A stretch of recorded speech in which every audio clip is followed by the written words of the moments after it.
A service of KIBMradio.com, the Internet's home for an all old-time radio.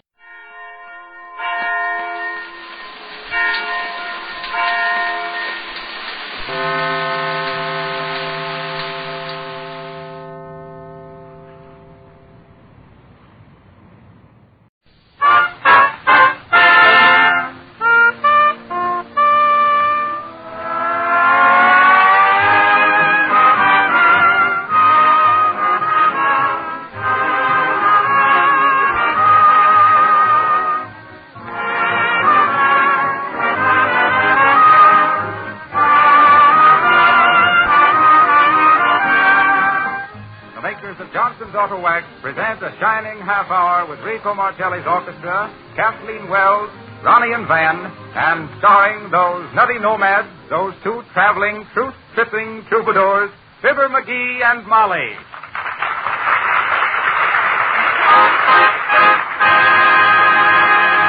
Martelli opens the show with a musical weather report in March winds and April showers, with our Russian rhythm boys, Duskoff and Brightsky, singing the chorus.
Meandering down the macadam in that jittering jalopy, but Fibber McGee and Molly.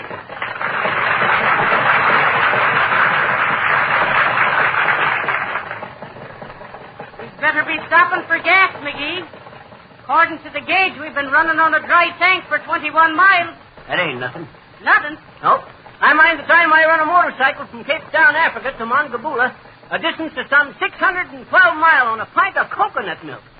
You see, what I done was... Never you mind now. You needn't be practicing your dime novels on me, Fibber McGee. Pull in that station then. I was just going to... Gotta get them brakes. Hiya, folks. Gas? Ask him if he lets you milk a coconut, McGee. Oh, shucks. Sure, we want some gas, young feller. All right, how much? Fill her up? Well, no. How far is it to Argosville? 83 miles. And how far from there to Middletown? Oh, I'd say about 110. That makes, 83 and 110. Oh, about 200 altogether. That's just about what I figured. Give me 2 gallons. Wait a minute. How much is it? Well, the red gas is 18 and a half cents. The blue gas is 17, and the white gas is 50. Is that the whitest gas you got? Mix up a gallon of blue and a gallon of red, mister. Purple's me favorite color. All right. All right. Hey, I hear there's a circus over in Milltown. You don't mean to be Yes, that's why we're going there. I used to own the big elephant they got in the circus there. His name's Myrtle. Myrtle, the gentle giant of the jungle. Real sweet elephant, Myrtle was. Sure. You must have read the poem. What poem? Why should the spirit of Myrtle be proud? Remember? Quit interrupting, Molly. This young feller asked me to tell him about Myrtle, didn't he? No. Well, sir, I brought Myrtle over to this country in 1916. She was just a kid, man. Only 116 years old. Is that so? Yep. That's why I want to go see her again. See if that busted leg is healed up okay. Busted leg? I never heard of an elephant breaking its leg. First case I ever heard of myself. You see, it was like this here. We was into Wheeling, West Virginia one chilly day with a carnival. Kind of silly carnival, you might say. Well, sir, the first day we had a street parade. A parade? Sure. McGee parade, Myrtle wouldn't step on him. Say, whose elephant was this? Yes, sir. We had bands, calliope, animal cages, and 47 clowns. Including yourself. No. I was an elephant tender, known into the profession as a bull boss. No argument. Now, listen, Molly, if you're Well, going to... well, what happened then, sir? Well, sir, as I was saying, I always rid onto Myrtle's head on account of because she was kind of nervous and scary. Particular was she scared of mosquitoes and moose. Moose. Right. Mouses! All elephants are scared of mouses. Well, sir, there we was. A-hooping it down the main street there, and right into the main part of town, Myrtle stopped dead into her tracks. She'd have threw me if I hadn't been such a good elephant jockey. Threw the whole parade into a ruckus. Lions was roaring and folks was shouting, and Myrtle, reading the signs, knew they was going to be rioting. I never knew elephants could understand it. Understand what? Reading and rioting. Well, sir, most everybody ran into a movie theater till I could get Myrtle under control. Well, was there any damage done? Only to the truth, mister.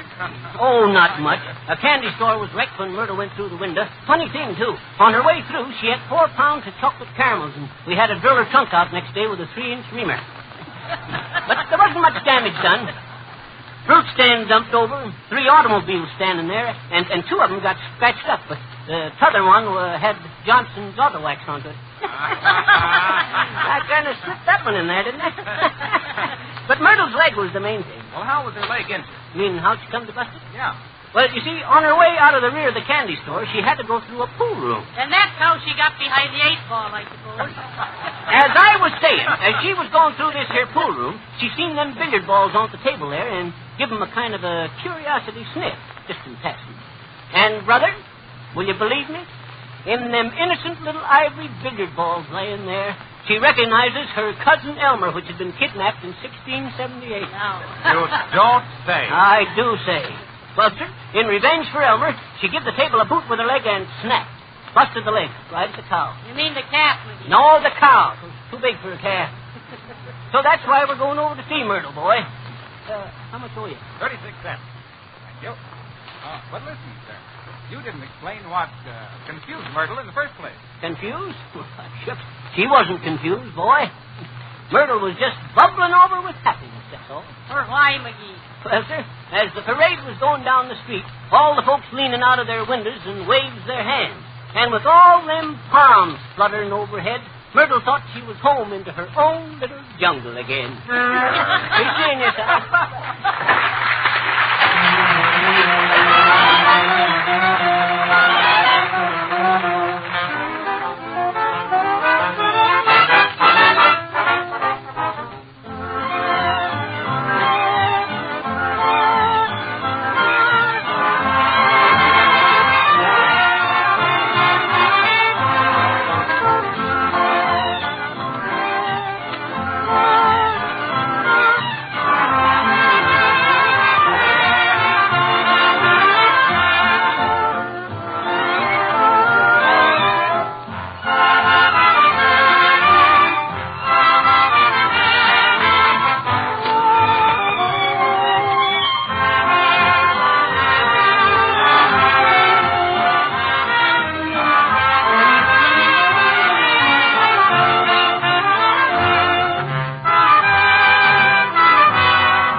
our friends with Martelli and his men playing Blue Room.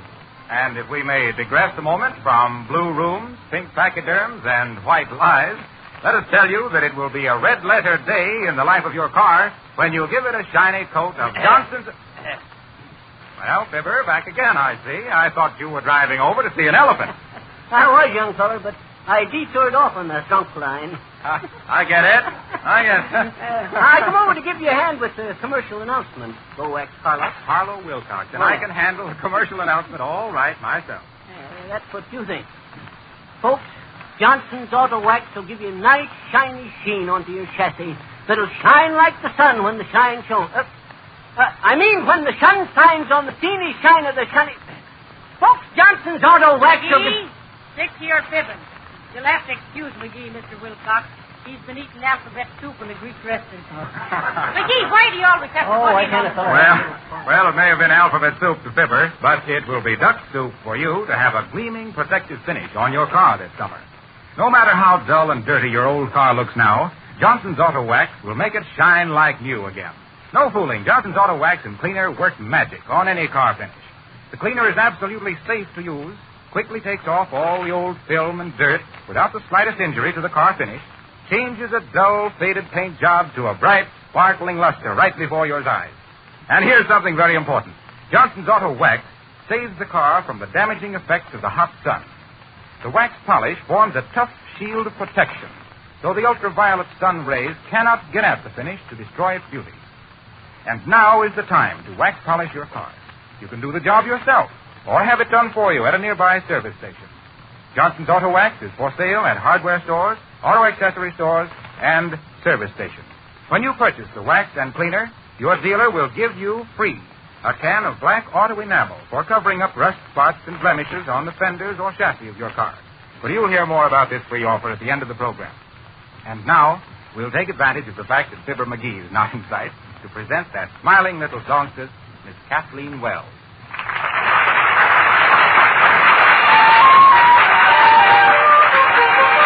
Kathleen is going to sing Every Day.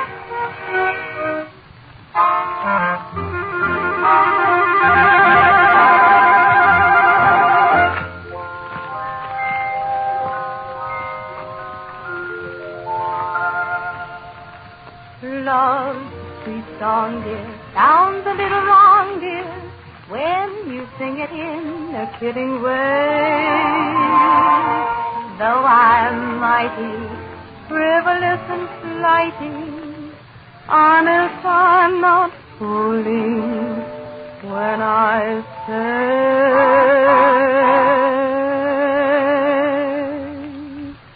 every day I'll fall in love all over again with you. I'll never let our love grow old. I'll always keep it new. Every day I'll let you know that my Valentine is you. We'll live the sweetest story told,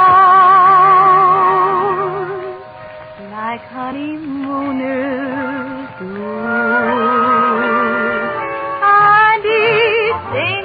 I'll do to prove to you that romance never will die. It may be a word or a sigh, a kiss that I'll bring, and as the years go by, every day I'll fall in love all over again with you. I'll never let our love grow old. I'll always keep it new. And everything I do, I'll always do to prove to you that romance never will die. It may be only a word or a sigh, a gift that I'll bring,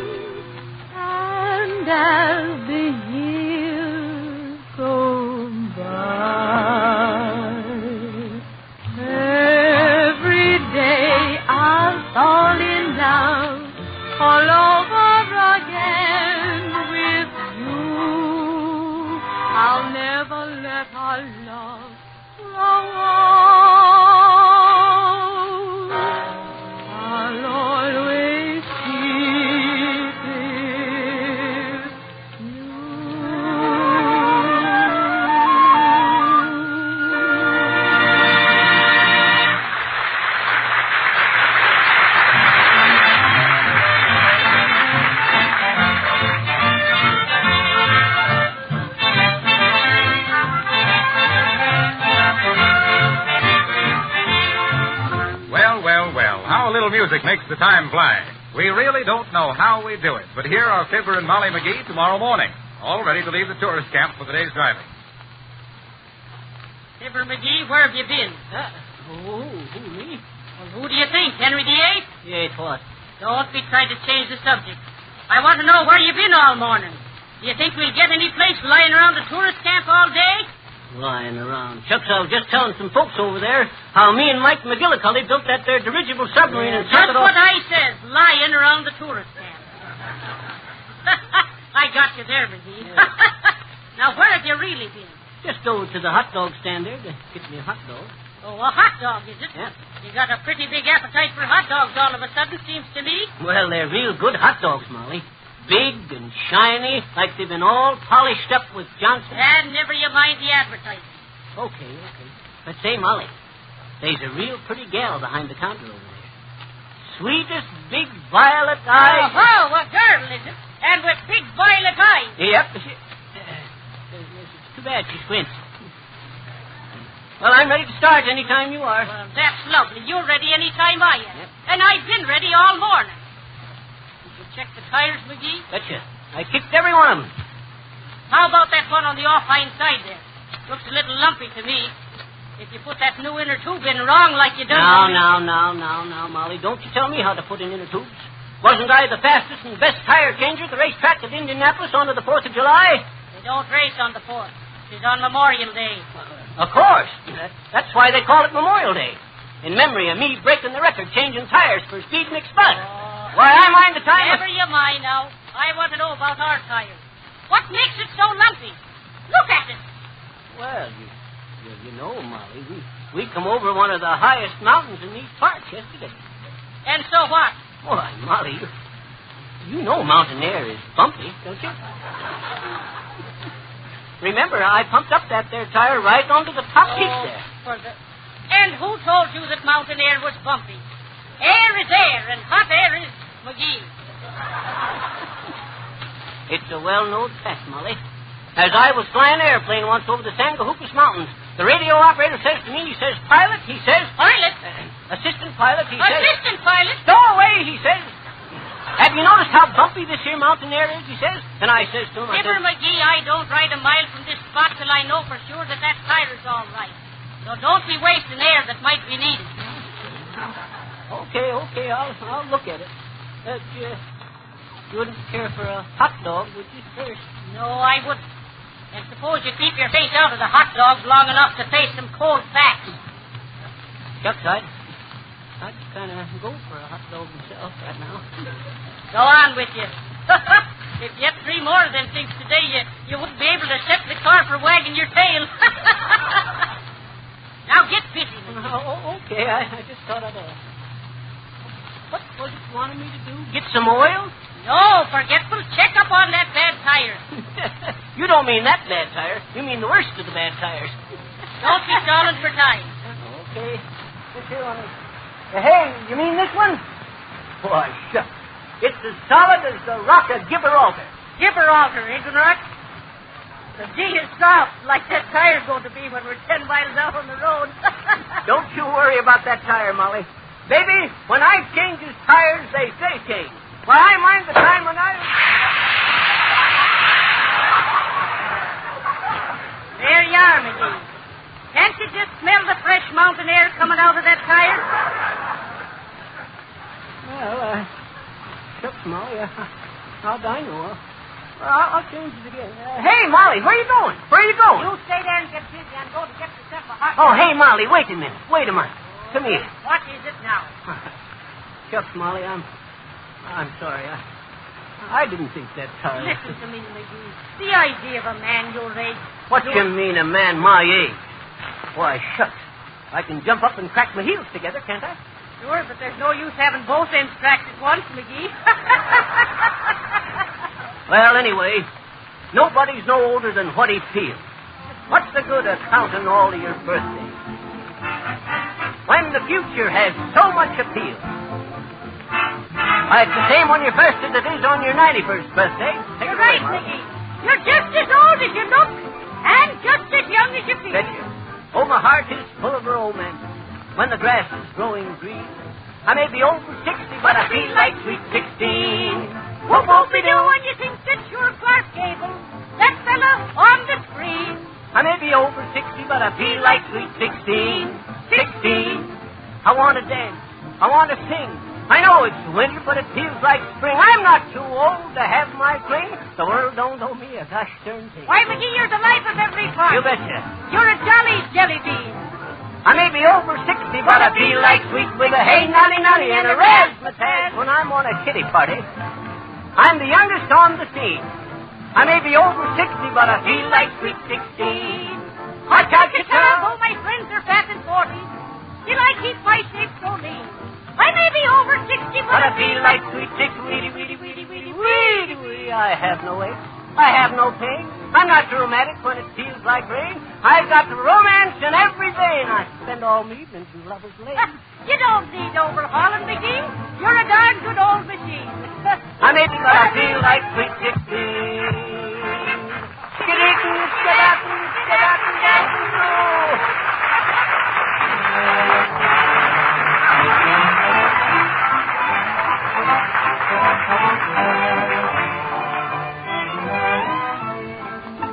And that was that, with a Hey Nonny Molly and the Fibber McGee, from which we go into a number by Martelli and the trio, in which the losers are all winners. Lost the rhythm, lost the music, lost the man. Take it, Rico.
Pronouncement. Give me a fanfare, will you please, Rico?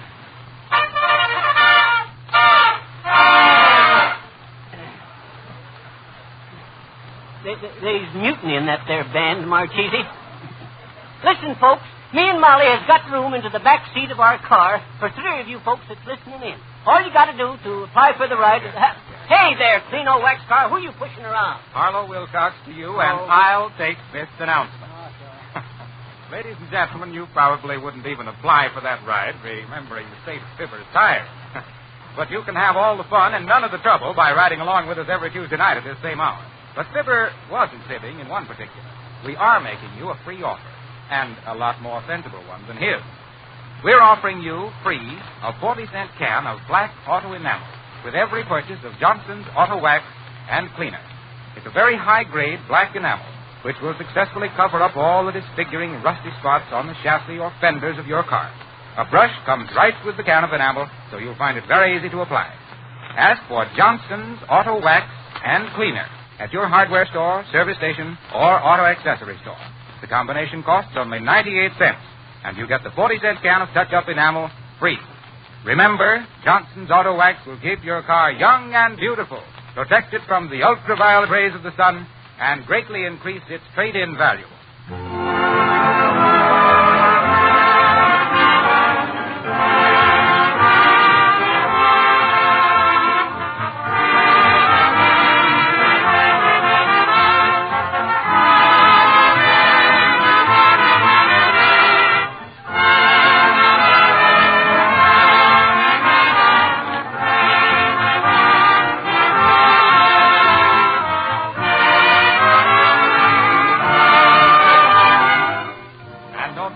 You have a rollicking rendezvous with Johnson's Auto Wax and Fibber McGee next Tuesday night at this same hour. Your announcer is Harlow Wilcox. I hope. Good night.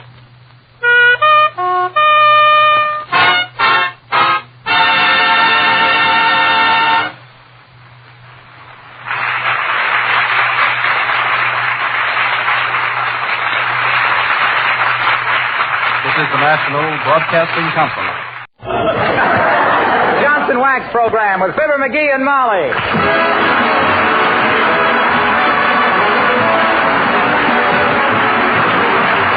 The makers of Johnson's Wax, Johnson's Carnival, and Johnson's Self-Polishing Glow Coat present Fibber McGee and Molly, written by Don Quinn, with music by the King's Men and Billy Mills Orchestra.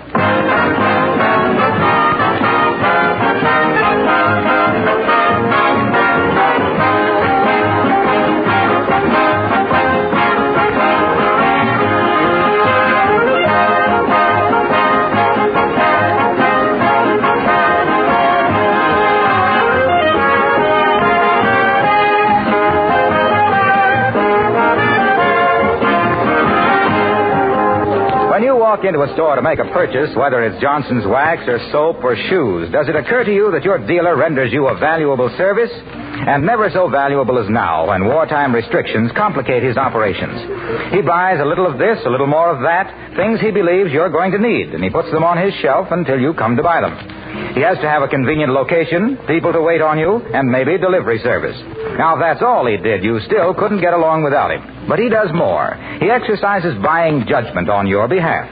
Selects from among the goods offered those that he can recommend to you and stand back of. For your protection, Johnson's Wax, Johnson's Self-Polishing Glow Coat, and Johnson's Carnival are sold only through recognized dealers, never by independent door-to-door canvassers. Remember this, if a house-to-house canvasser ever offers you such a product under a Johnson name...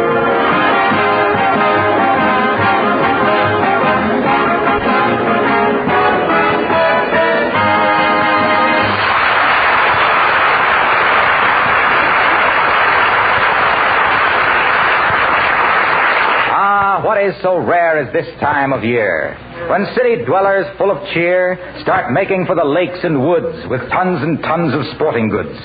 With suntan lotion, bathing suits, fly rods, rifles, wading boots, camp stoves, tents, and hunting knives, dark glasses, beer, and weary wives. Full of fun and fancy follies and plans like Fibber McGee and Molly.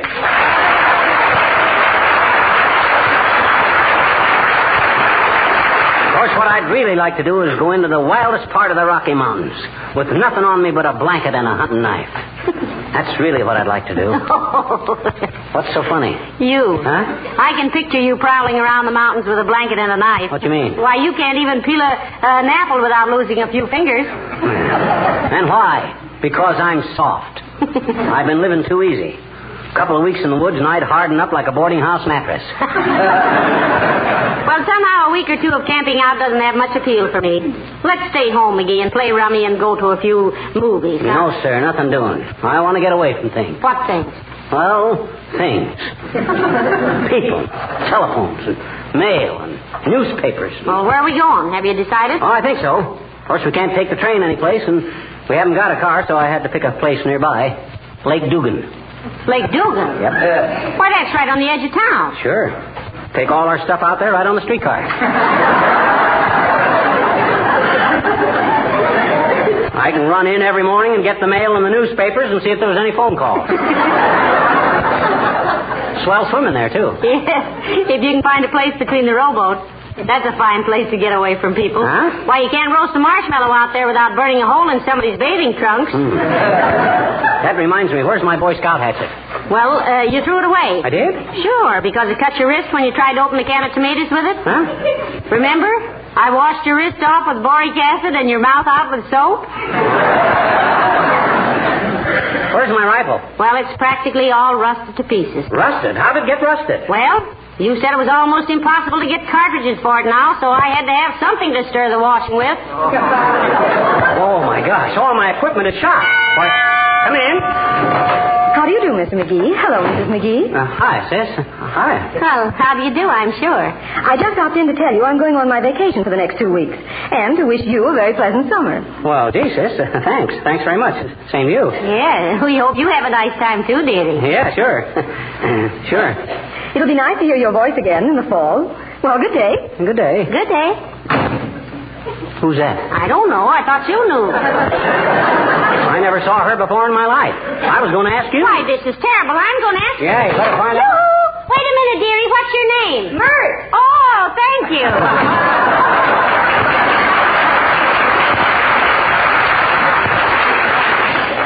Mert. Yeah, my gosh. I knew I'd heard that voice someplace.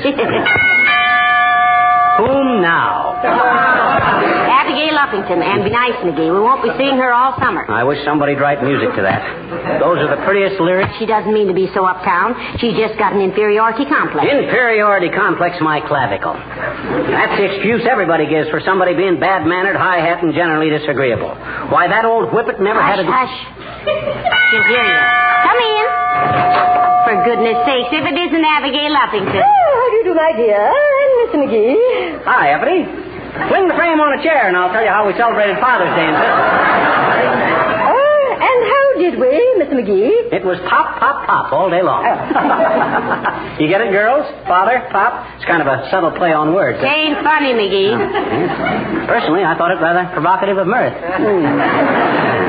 Well, Uppy, what are your plans for the summer? Just to start the conversation because I don't really give a hoot. McGee. Mind your manners. Oh, not at all, Mrs. McGee, please. After all, one expects a certain natural rudeness in the virile, masculine, rough diamond outdoor type of man. Well, gee, thanks, Uppy. You don't just say Although in the anemic, undersized pool room type like you, Mr. McGee, it's just nearly irritating. Oh, yeah? Why, you triple-chinned, non-flying portrait? McGee! Stop it this minute. My goodness, you ought to be ashamed. Now, apologize to Abigail. Okay. I apologize, Uppy. It's my inferiority complex. Makes me nasty. Oh, these little outbursts don't upset me in the least, Mr. McGee. I merely say to myself, Abigail, I say, why should you be annoyed because some inflated little gutter snipe goes away and leaves his voice running? But Abigail, listen. No, these little arguments do not affect my social equilibrium in the slightest degree. That is due to my theatrical training. Oh, yes, in the theater. One is trained not to be overwhelmed by the stress of emotional scenes, and in spite of them, to make a graceful exit. Good day. Wait, Abigail, don't... Hey, Uppy, that's the door to the...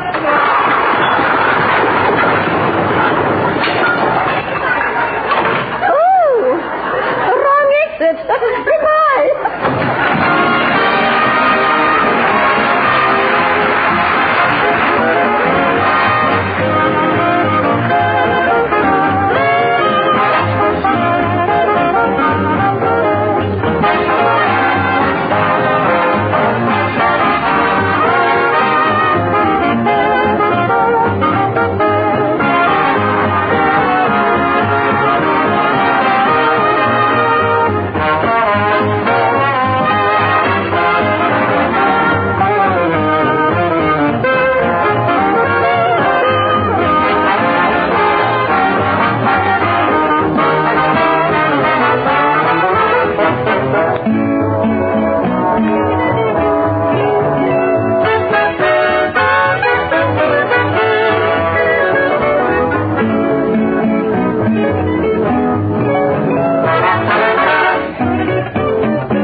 Kid, I've been camping out ever since I was a kid. Nothing healthier, too. Yes, I guess so. Used to sleep like a log. Matter of fact, up in the Canadian Rockies once, I slept so much like a log, they rolled me into the river, and I was halfway down to the sawmill before I woke up. It was only because of my... Hello there, kids. Where are you going? Hello, Mr. Oldtimer. Going down to the Wistful Vista Sports Shop, Old-Timer. Starting our vacation tomorrow and need some camping equipment. Oh, that's great stuff, kids. Great stuff. Used to be quite an outdoor man myself. Used to own a ranch in Wyoming. That's what you says last week. What was your brand? 2 guitars, a fiddle, a banjo, and a jug. One of the fellers... No. Huh? Not band, brand. Yeah. Didn't you brand your cattle? Nope. Started to once, but I accidentally sat down onto a hot branding iron. I see. What happened to me shouldn't occur to a cow. Well, if you spend so much time on a ranch, Mr. Oldtimer, how come you're not bow-legged? Used to be awful bow-legged, daughter. Oh. I was so bow-legged I had a terrible time in church for a while. Took me 3 pews to kneel down. How'd you ever get your gams ironed out? I took a trip to New York. Got caught in the subway rush. Come out knock-kneed. Well, I always knew you were a Westerner, Mr. Oldtimer. You know, you've got that squinty look around the eyes that comes from gazing across the sunlit desert. Or trying to find the pork in a can of pork and beans. That's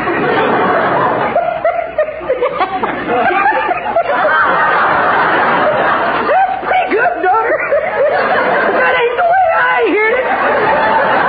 The way I heard it, one feller says to... Gotta get going. Have a nice summer, kids. See you in the fall. Hey, what's the rush? I got a date with my gal, Johnny. Librarian at the library. She reads to me every afternoon. We're on Black Beauty now, and I'm pretty worried how it comes out. Things the way they are now, I'm scared Black Beauty's going to wind up on a blue plate.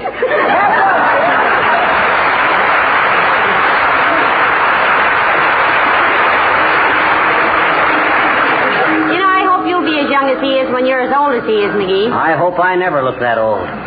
His face looks like it had wore out 3 bodies. Well, here's the sports shop, Ma. Come on.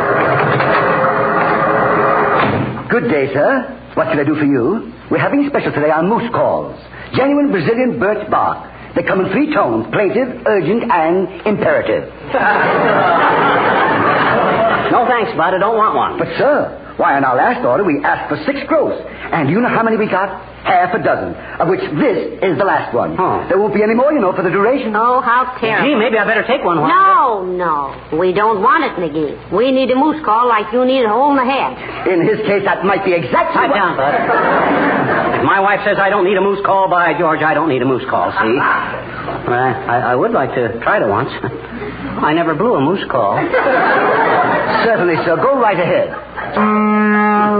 Well, that didn't seem to arouse any particular... Oh, look, McGee, here comes Mr. Wilcox.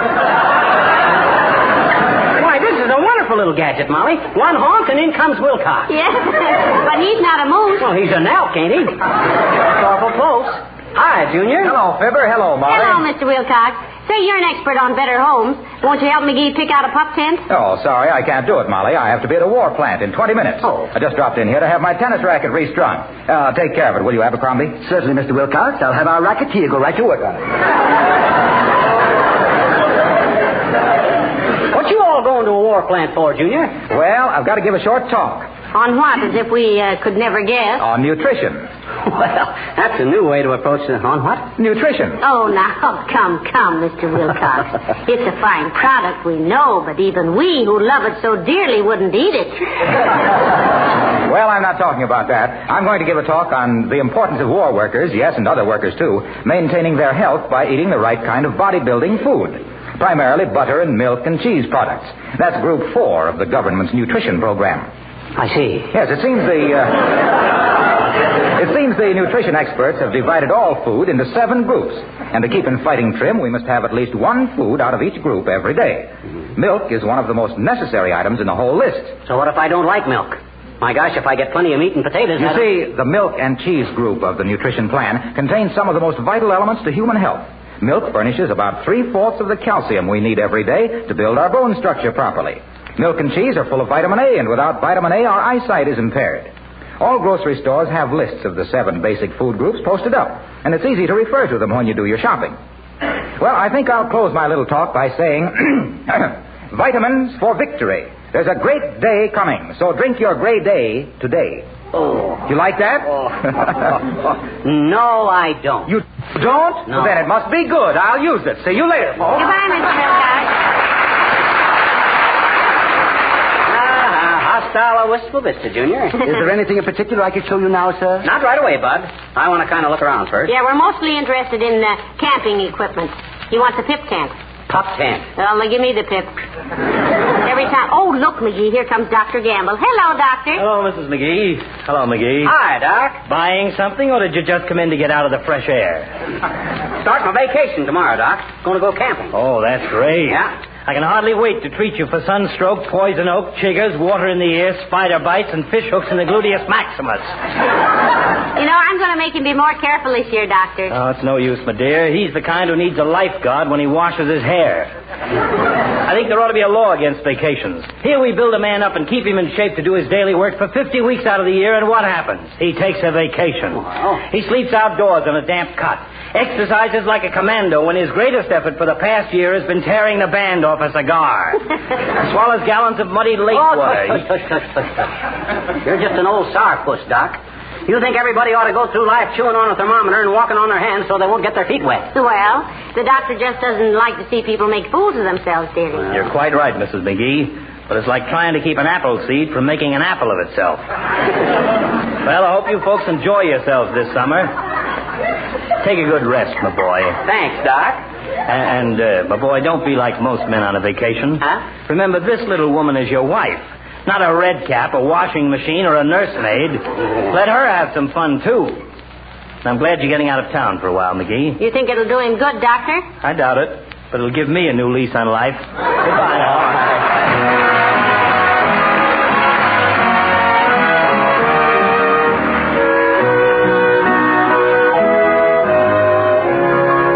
The King's Men and a little close harmony. The old songs, the old songs, are good old songs for me. I love to hear those minor chords and good close harmony.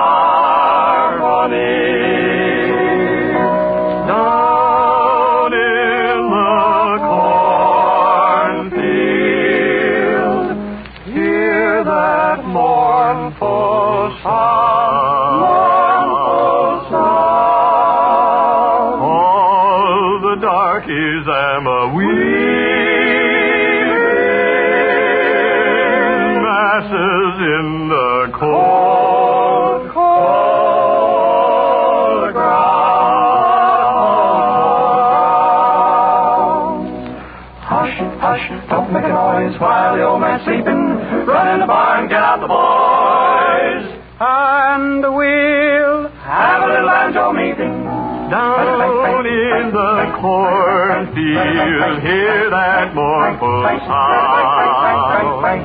Oh, the darkies am a weaving,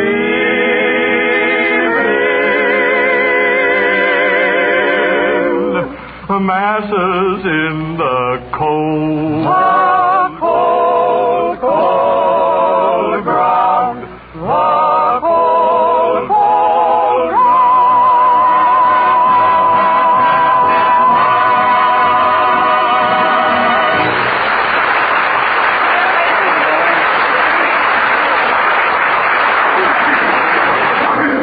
Now, this is a very humane rabbit trap, Mr. McGee. Mm-hmm. Here's how it works. Mm-hmm. We put a piece of lettuce on the trigger here, cock the spring, then Mr. Rabbit comes along. See? He snips the lettuce, takes a bite, and that blank cartridge explodes. Ingenious, isn't it? Yeah, but that would scare the rabbit away. Of course. That's why this is the most humane trap made. Well, I think that's ridiculous, and furthermore, I don't know... Hello there, McGee. Hello, Mrs. McGee. Why, Mr. Coast Guardsman Latrivia, how nice. Hi, Latriv. You still on leave? My leave is up tomorrow, McGee. Oh. Want to stop coasting and start guarding again, eh? Yes, yes. As I was saying to one of our petty officers last week. Now, that isn't a very nice way to talk about your officers, Mr. Latrivia. I said nothing derogatory, Mrs. McGee. In the Navy, an officer's rank... If an officer's rank, you should keep quiet about it. Sure.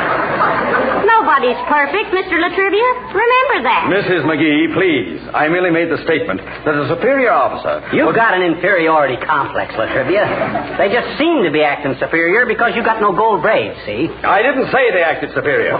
They're superior officers because the higher the rank... They hire the rank what? Go on and say it, Latrivia. But remember, enemy ears are all about us. No disloyalty. Don't accuse me of disloyalty, McGee. I was only trying to tell you that an ordinary seaman... Don't you dare call our sailor boys ordinary seamen, Mr. Latrivia. Why, our sailors are the best seamen there are. Yeah. Just because you think your officers are petty and act superior, Latrivia, don't you think... I don't think anything. I mean, I didn't think what I was saying.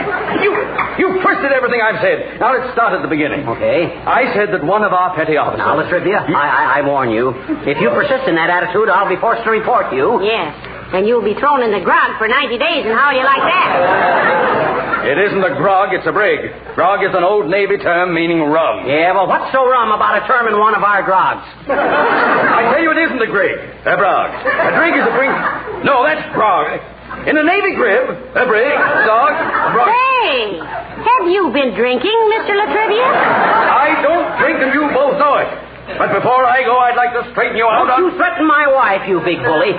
You'll have to straighten me out before you lay a finger on her. Yes, for shame. A man in the United States uniform threatening women with violence. Mr. Latrivia, I was never Please. Just listen to me for a moment. Okay, Latrivia, but make it snappy before I call the FBI. Now, look. You've got me all wrong. I didn't mean to say it. My observations were missed. My officers are the finest. Say, what is this? Dear. Have you been pulling my leg? Yeah, and I don't mind telling you, Latrivia, you got the stretchingest leg we ever pulled. Don't be angry, Mr. Latrivia, but it was just like old times, and we just couldn't resist it. Angry? Oh, I'm so relieved I could kiss you. I think I will. Hey. Oh, thank you. Now, McGee. Oh, no, you don't. You get away from me. I ain't going to... Oh, don't be silly. I just wanted to shake hands. Oh, that. That's it. Wish you a nice vacation, both of you. Thanks. Good luck. And I hope when we meet again, the box score will be no Hitlers, no ruins, no terrors. Oh, I hope so, too, Latrivia. Happy landings, boy. Goodbye now.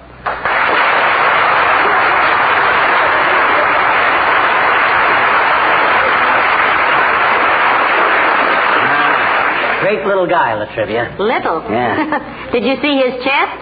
I was scared to death he'd take a deep breath and push us right through a showcase. Yeah, he's a pretty husky little... Oh, you got that sleeping bag I asked for, Bud? Yes, sir. A genuine snug bug sleeping bag. Uh-huh. We have two of these, though the other one is damaged, which makes this one the last one we have in stock. For the duration? Yes. Hey, that's pretty good. A sleeping bag. Just crawl in and zip it up, eh, Bud? That's all. Waterproof, sun-fast, and guaranteed as long as it lasts. Now, listen, McGee, I don't think you want to... Oh, hello there, Mr. Wimple. Hello, Mrs. McGee. Hello, Mr. McGee. Hi, Wimp, old man. You like the sleeping bag? I'm thinking about buying it for a little camping trip Molly and me are going on. Oh, I don't care much for them, Mr. McGee. Let sleeping bags lie is my motto. Mr. Wimple, were you buying some vacation things? No, Mrs. McGee. Sweetie Face sent me down to pick up a couple of dumbbells. Oh. My goodness, I never expected to find you here. Is that a crack, Wallace? Well, of course not, Mr. McGee. I never make cracks. Oh. I learned my lesson last week when I flew off the handle with Sweetie Face. Oh. You did what, Mr. Wimple? I flew off the handle. You finally did it? Yes, I was out in the kitchen frying some eggs, and Sweetie Face came in. Yeah? She grabbed the frying pan, but I hung on to it, so she started whirling me around her head. Oh. Finally, I flew off the handle and crashed into the china cabinet. I bet she was sorry she did that. No, that made her more angry than ever. She said, aha, in your cups again, and sloughed me with a refrigerator. Very violent woman, I'd say. Yes. You going to buy this sleeping bag, Mr. McGee? Well, I don't know, Wimp. Mind if I try this one on for size, Bud? Very happy to have you, Mr. McGee. We don't close till 5:30 if you'd care to take a little nap in it. Oh, no, McGee. Oh, I you ain't don't... sleepy anyway, Molly. Here, hold the top open while I wiggle into it. That's it. A little wider. That's it. Fits nicely around the hips, doesn't it? My goodness. He looks like a little caboose in there, doesn't he, Mrs. McGee? You mean papoose, Mr. Wimple. A caboose is the rear end of a freight train. Yes, I know. Okay, zip it up, Bud. Hey, this is wonderful. I'll buy this, Bud. You better let me out now. It's too hard. Oh, dear me. What's the matter? The little piece that unzips it is broken off. So careless of me. Well, get it out. Cut me out of this. I'm smothered. What is? Good heavens, man, it's a $32 sleeping bag. Well, he's worth more than that to me alive. Rip it open. Hurry up, Bud. Hurry up. Let it out of here. Just be patient, sir. I have no authority to enter the property of the store. Well, with all that dirty luck, why does everything have to happen to me? What do you find so amusing, Mr. Wimple? It just struck me funny, Mrs. McGee, to have you end the season on this note. On what note, Mr. Wimple? Well, for once, the bag is holding McGee. Oh, dear.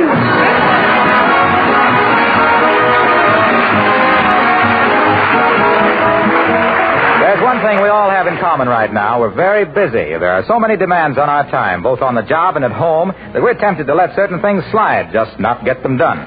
You might think, for example, you could just forget the finish of your car. Let it look shabby as long as you watch things like the tires and batteries. But there's more to it than meets the eye. That dirt and grease and road scum that collect on the finish may be doing serious damage by chemical action. The only safe procedure is to remove that shabby film of dirt and keep the finish clean. Then it won't deteriorate. You can keep it clean so easily with Johnson's Carnival, the easy-to-use polish that both cleans and polishes with one application, 2 jobs at once. Carnival is a liquid. It dries to a powder which is easily wiped off. You'll gladly do a Carnival job yourself, and you'll be surprised what it will do for your self-respect and for your driving pleasure. Remember the name Johnson's Carnival, spelled C-A-R-N-U.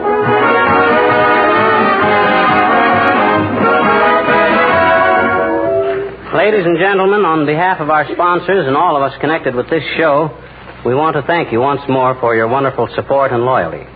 This last season, as you know, the makers of Johnson's Wax dedicated every 4th program to the presentation of some government message, some phase of the war effort which we thought we might make a little clearer to you in our own peculiar way. We want to thank Mr. Elmer Davis, his Office of War Information, for the highly efficient cooperation we've had in getting our facts straight and eliminating conflict with other programs. Yes, and keep tuning in this summer at the same hour. Because you know Johnson's Wax is again presenting MGM's outstanding teller of amazing tales, John Nesbitt, in his dramatic passing parade. Now, if you remember his famous letter to Hitler last summer, which was so widely reprinted, you'll be interested to know that in his first show next week, he gives you a new letter to Hitler. It'll be a wonderful series, and we know you'll enjoy it. So until McGee and I see you nice people again. Good night. Good night, all.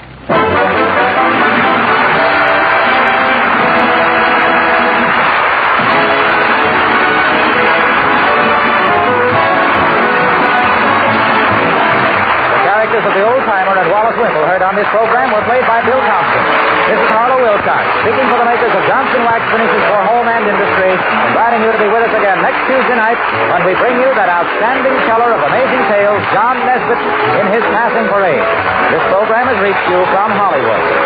This is the National Broadcasting Company.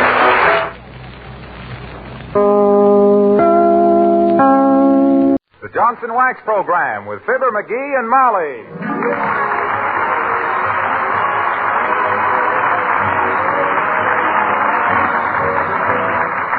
The makers of Johnson Wax products for home and industry present Fibber McGee and Molly, written by Don Quinn and Phil Leslie, with music by the Kingsmen and Billy Mills Orchestra.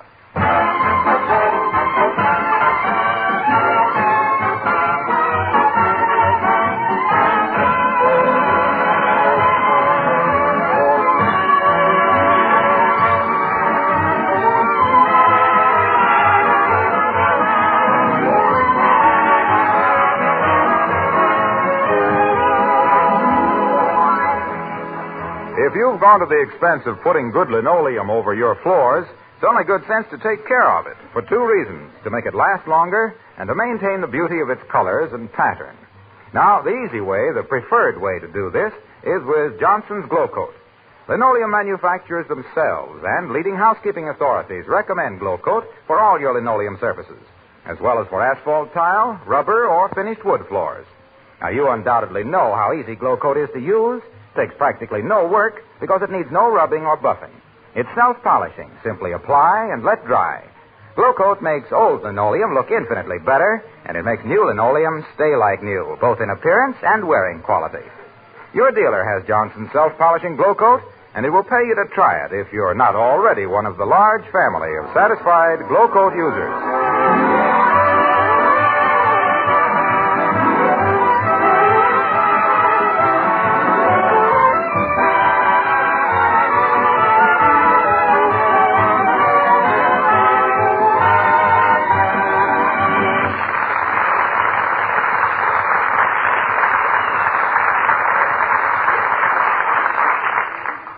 Henry Ford started tinkering with a gasoline engine and ran it up into a few $1 million. The Squire of 79 Wistful Vista is tinkering with a gasoline lawnmower. And he'll be lucky if he runs it up to the front sidewalk. At least that's his wife's impression as we meet Fibber McGee and Molly.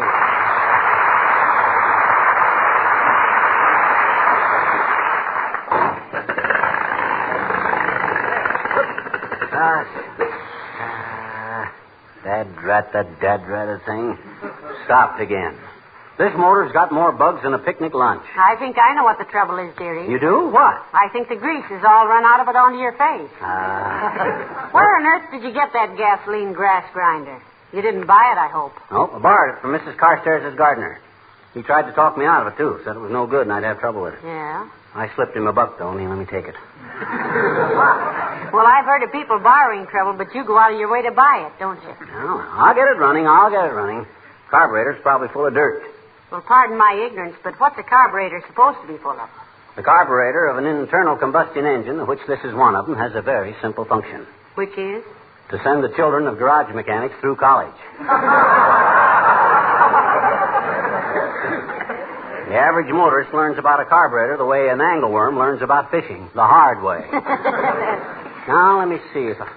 Aha! I'll bet this does it. Yep,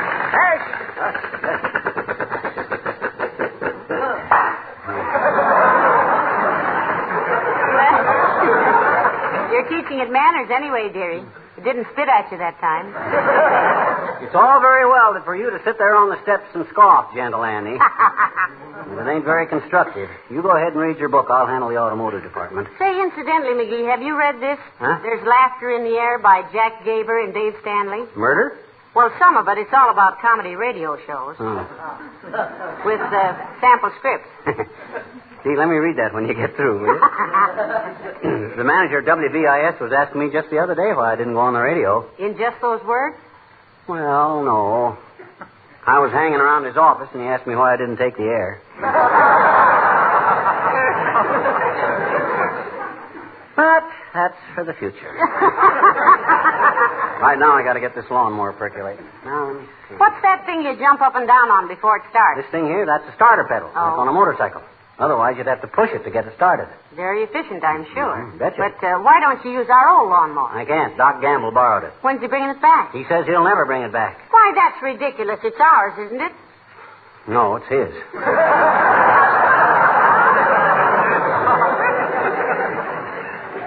Dirty Indian giver. However, give me another 10 minutes with this monster, and I'll have it purring like a kitten. Yeah, and sending for the fire department to get it down out of a tree, no doubt. What are you doing now? I'm loosening the spark plug. I don't think enough air is getting past it.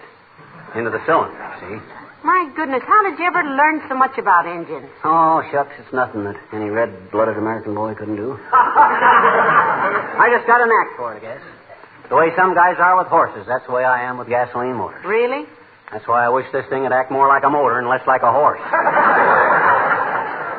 Aha, now I think I got it. Well, here we go, kiddo. Yep, there.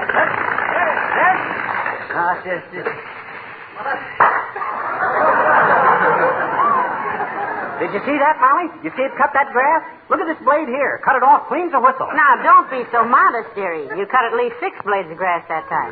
Once I really get her popping, I'll go over this lawn like a herd of hungry sheep. Hey, is it lunchtime yet? No, are you hungry? Am I hungry? I could harvest Iowa's corn crop with my bare teeth. I'd like to fall in a cistern full of spare ribs and gnaw my way out. My gosh, I'm just swallowing from memory. Well, I'll ask Beulah to whip you up a sandwich and a glass of milk. Good. Oh, Beulah! Beulah! Somebody call for Beulah?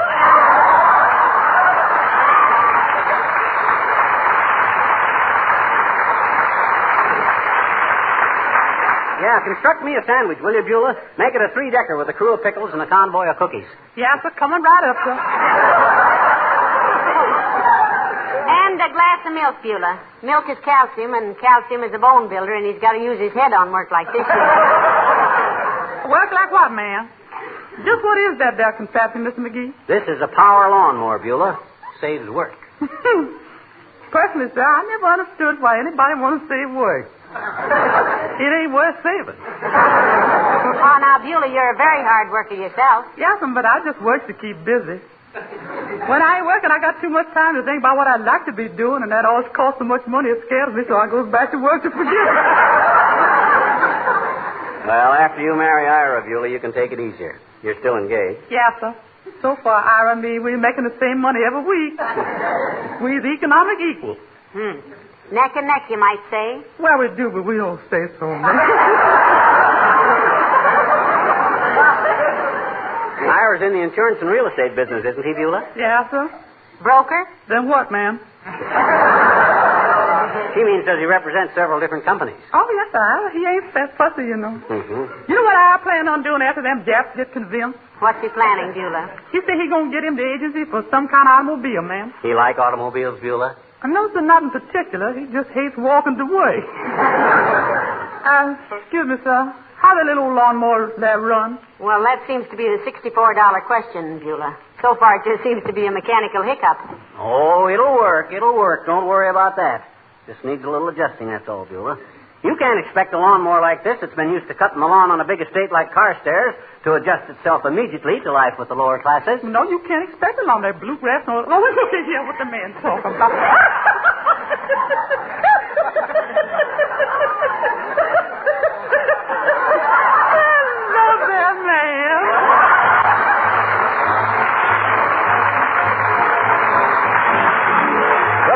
The orchestra play in Acapulco.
This thing has almost got me baffled, Molly.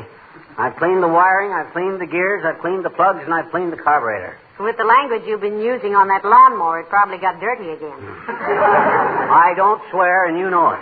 All the words you use are all right, but you say them in the most profane tone of voice. Oh, well, gee whiz, Hey, I wonder if this gadget here is the troublemaker. What's that? That's the governor. It is? Mm-hmm. Well, if I'd known what I was voting for, I'd have stayed home. Maybe just a little adjustment on the... Aha! I'll try that.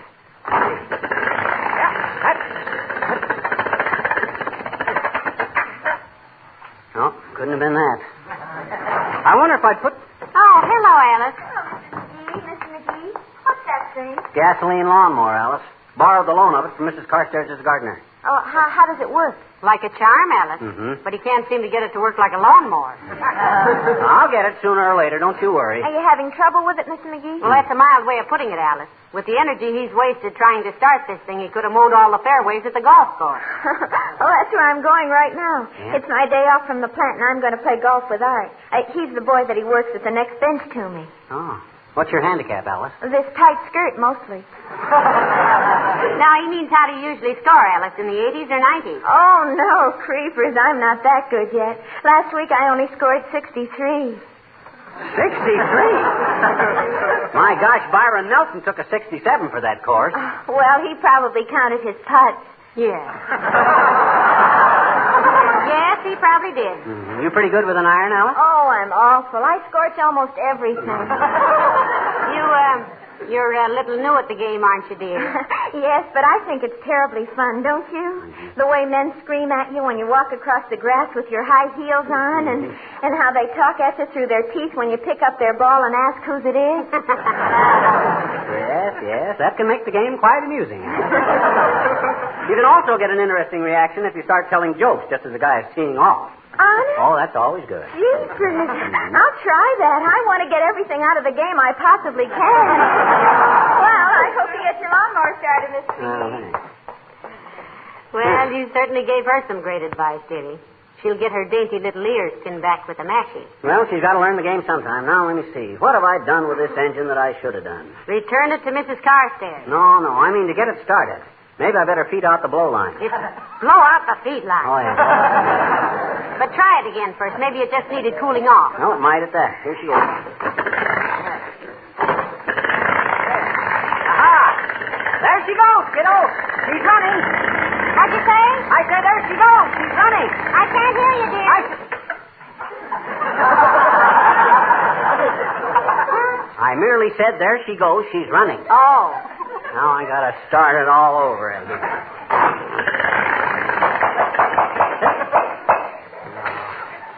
Oh, for the love of Martin. Quit interrupting.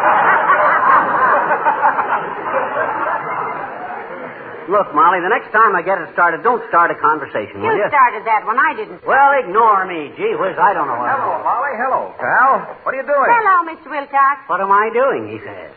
Here I am with motor oil up to my clavicle, beating my brains out over a machine that don't look like anything in the world but what it is, a power lawnmower. And old Brainy here asks me, what am I doing? Can't you get it started? Yeah, you can get it started all right, but he can't keep it started. Something haywire with the engine, Junior. How's your plugs? Fine. How's yours? Well, I'll show you. Folks, Johnson Self-Polishing Glow Coat is to linoleum what vitamins are to people. It's a pepper-upper. It's a beautifier, a preserver, a time-saver, and a work-briefer. Johnson's Glow Coat... Now, wait a minute, Waxy. Wait a minute. What's that got to do with the gasoline lawnmower? Well, why do people want power mowers? For the same reason they like Johnson's Self-Polishing Glow Coat, that's why. Because it does more work in less time. Better results with less effort. Johnson's Glow Coat shines as it dries. No rubbing, no buffing. It also... Yeah, but Glow Coat works, Mr. Wilcox. This contraption doesn't. Aha, she's got you there, Waxy. Well, when you compare Johnson's Self-Polishing Glow Coat to a grass-cutting putt-putt... Power more to you. And more power to you, pal. For at least trying to save time and effort. That's what Glow Coat is for, too. And I hope you get that thing started, and I'd help you if I knew anything about them, but I don't, so I'll see you down at the bowling alley. So long, Molly. Goodbye, Mr. Wilcox. My, he certainly rushed away, didn't he? Yeah.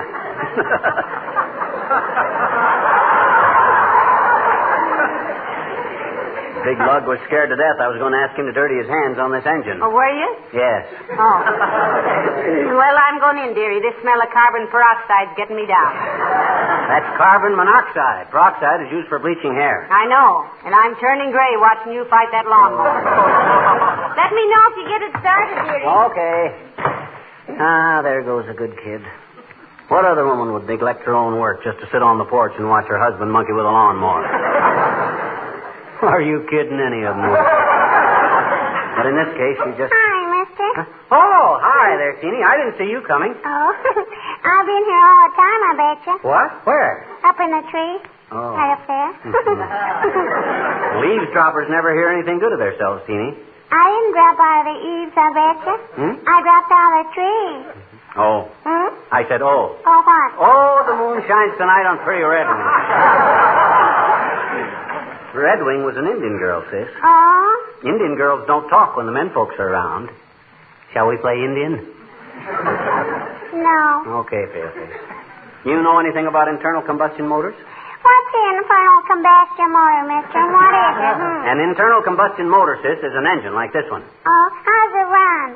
If you've been sitting up in that tree all this time, you ought to have a pretty fair idea. At least about how this one runs. Runs like an iron deer being pursued by a stuffed dog through a petrified forest.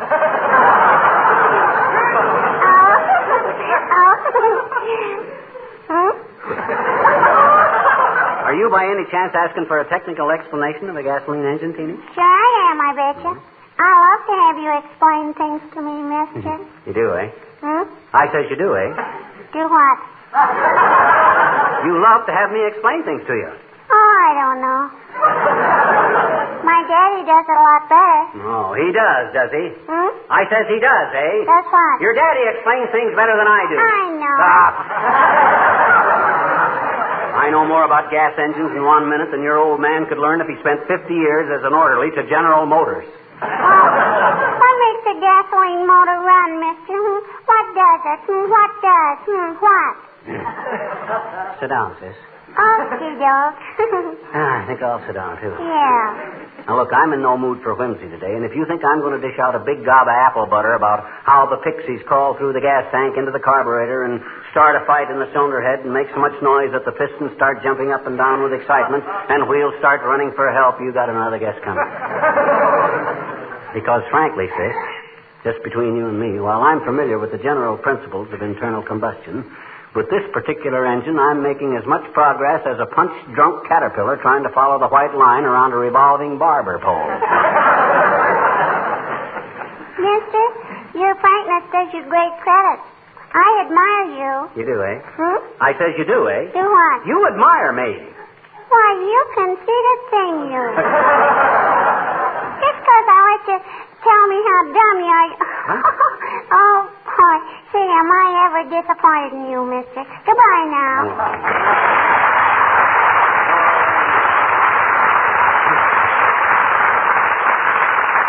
Talk about not understanding women. I can't even understand kids.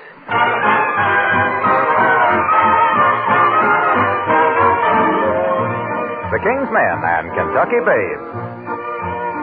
Do you remember when the old barbershop was only for men? And you could park your celluloid collar for a silver $50, get a trim and a shave and a shine. Where a man was known by his baritone as he'd harmonize and align. When cash was king, any man who could sing would always get along and pay his fee in the close harmony of a good old barbershop song. Skeeters have a hanging on the honeysuckle vine. Sleep, Kentucky Bay. Sandman, I'm a-comin' to this little babe of mine. Sleep, Kentucky Babe. Fly away, away, away.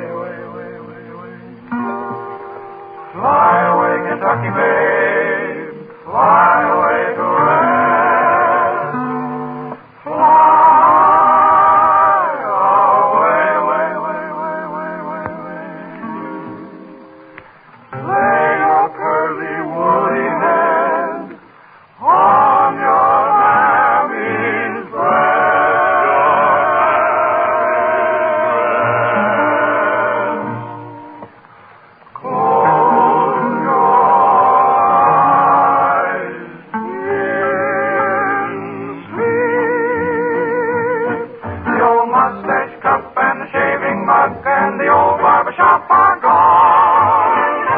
But that old harmony lingers on.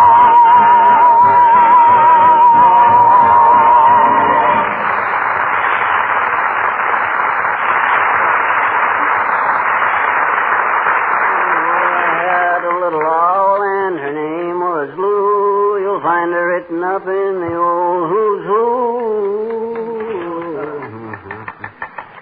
And I had a little frog, but he wasn't very bright. Jumped out the window and croaked one night. That ought to do it. Hey, Molly, come on out a minute. Got it all reassembled, McGee? Yep, all except this little gadget here. I tried, and I'll be doggone if I know where that goes. Why, it goes on the edge of your pocket, dearie. That's the clip off your fountain pen. No kidding. Oh, well. All's well that ends. Well, here I go, kiddo. Watch her start popping them off this time. There she goes. Well, you've improved it anyway, McGee. That whistle is new, isn't it? No, it isn't new. It isn't new, but it's 2 octaves higher. Doggone it, there must be something that I hadn't oughta, or vice versa. Maybe you better send for Mrs. Carstairs' gardener. Maybe he can... Well, for goodness sake, hello, Dr. Gamble. Hello, Molly. Greetings, Guppy. Hi, Arrowhead. No, you mean Arrowsmith, McGee. I mean Arrowhead. I just noticed this minute how pointed his skull is. That's because I've spent so much time sharpening my wits, Egbert. And what's the burnt cork make up for? Going to a minstrel show? If so, you'll be the end man to end all end men. That's great, Doctor. He's been trying to get this gasoline lawnmower started. Yeah, just about got her going, too, Doc. You know anything about these things? Practically everything. What seems to be the difficulty, as if I were asking the right person. Well, it starts, but it stops right away, Doctor. I think maybe it's got a vapor lock in the timing gear, Doc. That might throw the spark gap too wide for the thrust, thus dropping the carburetor float below the injection level, you see. What do you think? I've got grease all over my mouth. I think that's about as sloppy a diagnosis as I ever heard. Here, let me try to start. Go right ahead, Doctor. Sure, help yourself, Doc. Just tromp down on that little foot pedal there. Don't be afraid to put your whole weight on it. We can always dig it out of the ground. Quiet, limber lip. I used to run one of these things in my summer vacations 35 years ago. This one's about the same vintage. Well, here we go. If I can't get it stopped again, just remember old Doc Gamble is one who went out with a smile on his lips and machine oil on his chin. Mush, you iron-hearted daisy slicer! Mush!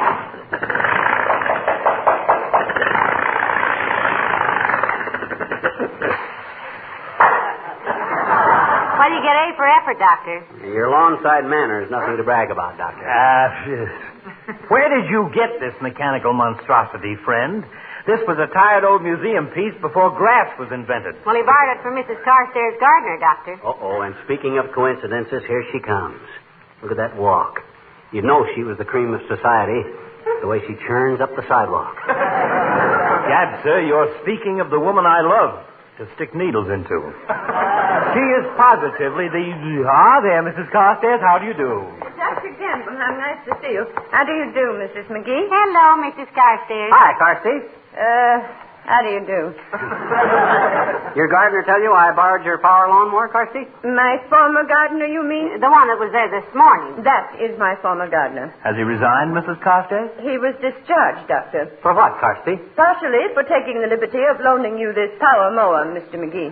Heavenly days, isn't that a little drastic, Mrs. Carstairs, firing him just for that? He was also impudent to me, Mrs. McGee. He said he was going to report me to the Humane Society for pinching buffalo nickels. But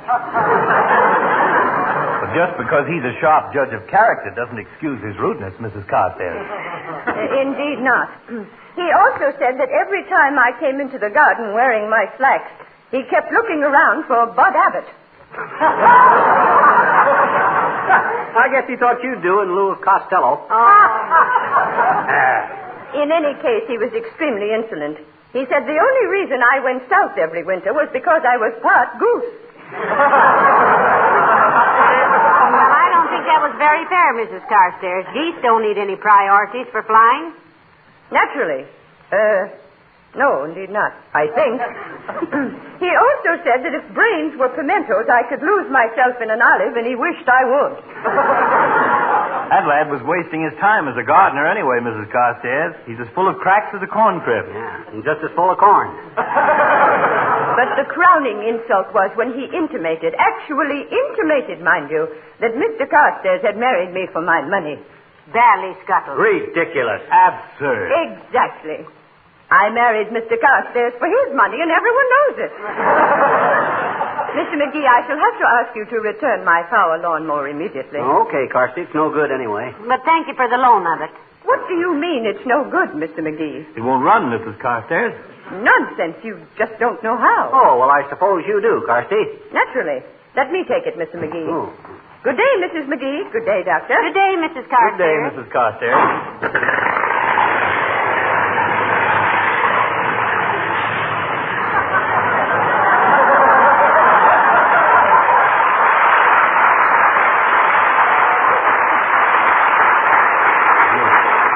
Well, I'll be, So will I. Move over, boys.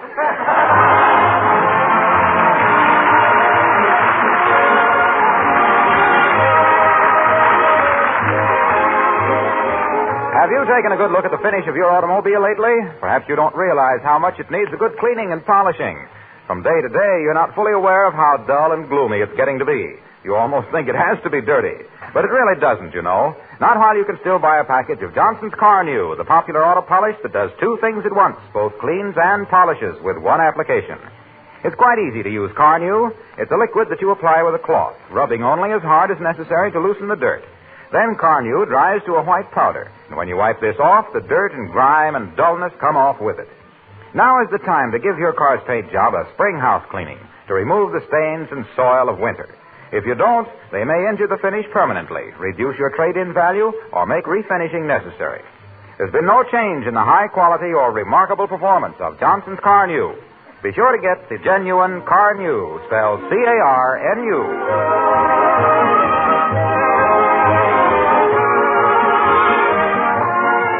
I simply can't get over Mrs. Carstairs getting that lawnmower to run so beautifully. What do you mean she got it to run? I gave it a complete overhaul, didn't I? That's what I mean. I just found these on the front porch. Huh? Oh, my gosh. The spark plugs.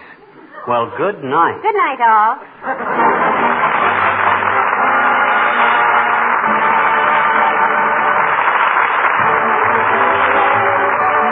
This is Harlow Wilcox, speaking for the makers of Johnson Wax Finishes for Home and Industry, inviting you all to be with us again next Tuesday night. Good night. This is the National Broadcasting Company.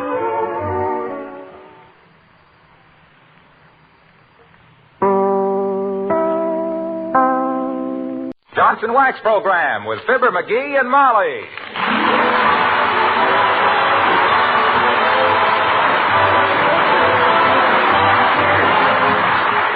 The makers of Johnson Wax products for home and industry present Fibber McGee and Molly, written by Don Quinn and Phil Leslie, with music by the King's Men and Billy Mills Orchestra.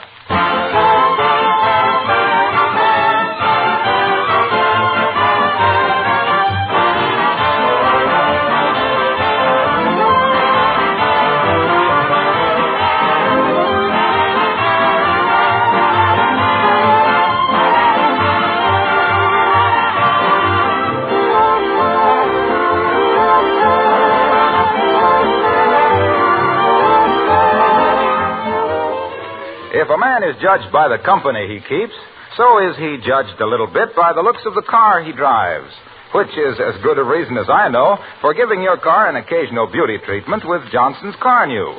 Cleaning and polishing is not a back-breaking job anymore, because Car New does both of these jobs with one application. Car New does a remarkable job of cleaning without injuring the finish. It leaves a satin-smooth, mirror-like polish that's easier to keep clean. In case you don't already know, Car New is a liquid. You apply it with a soft cloth, rubbing just hard enough to loosen the dirt and grime. It dries to a white powder. And when you wipe off this powder, you'll see the finish of your car as it was when your car was new. All of which you can quickly prove to yourself by asking your dealer for Johnson's Car New, spelled C-A-R-N-U.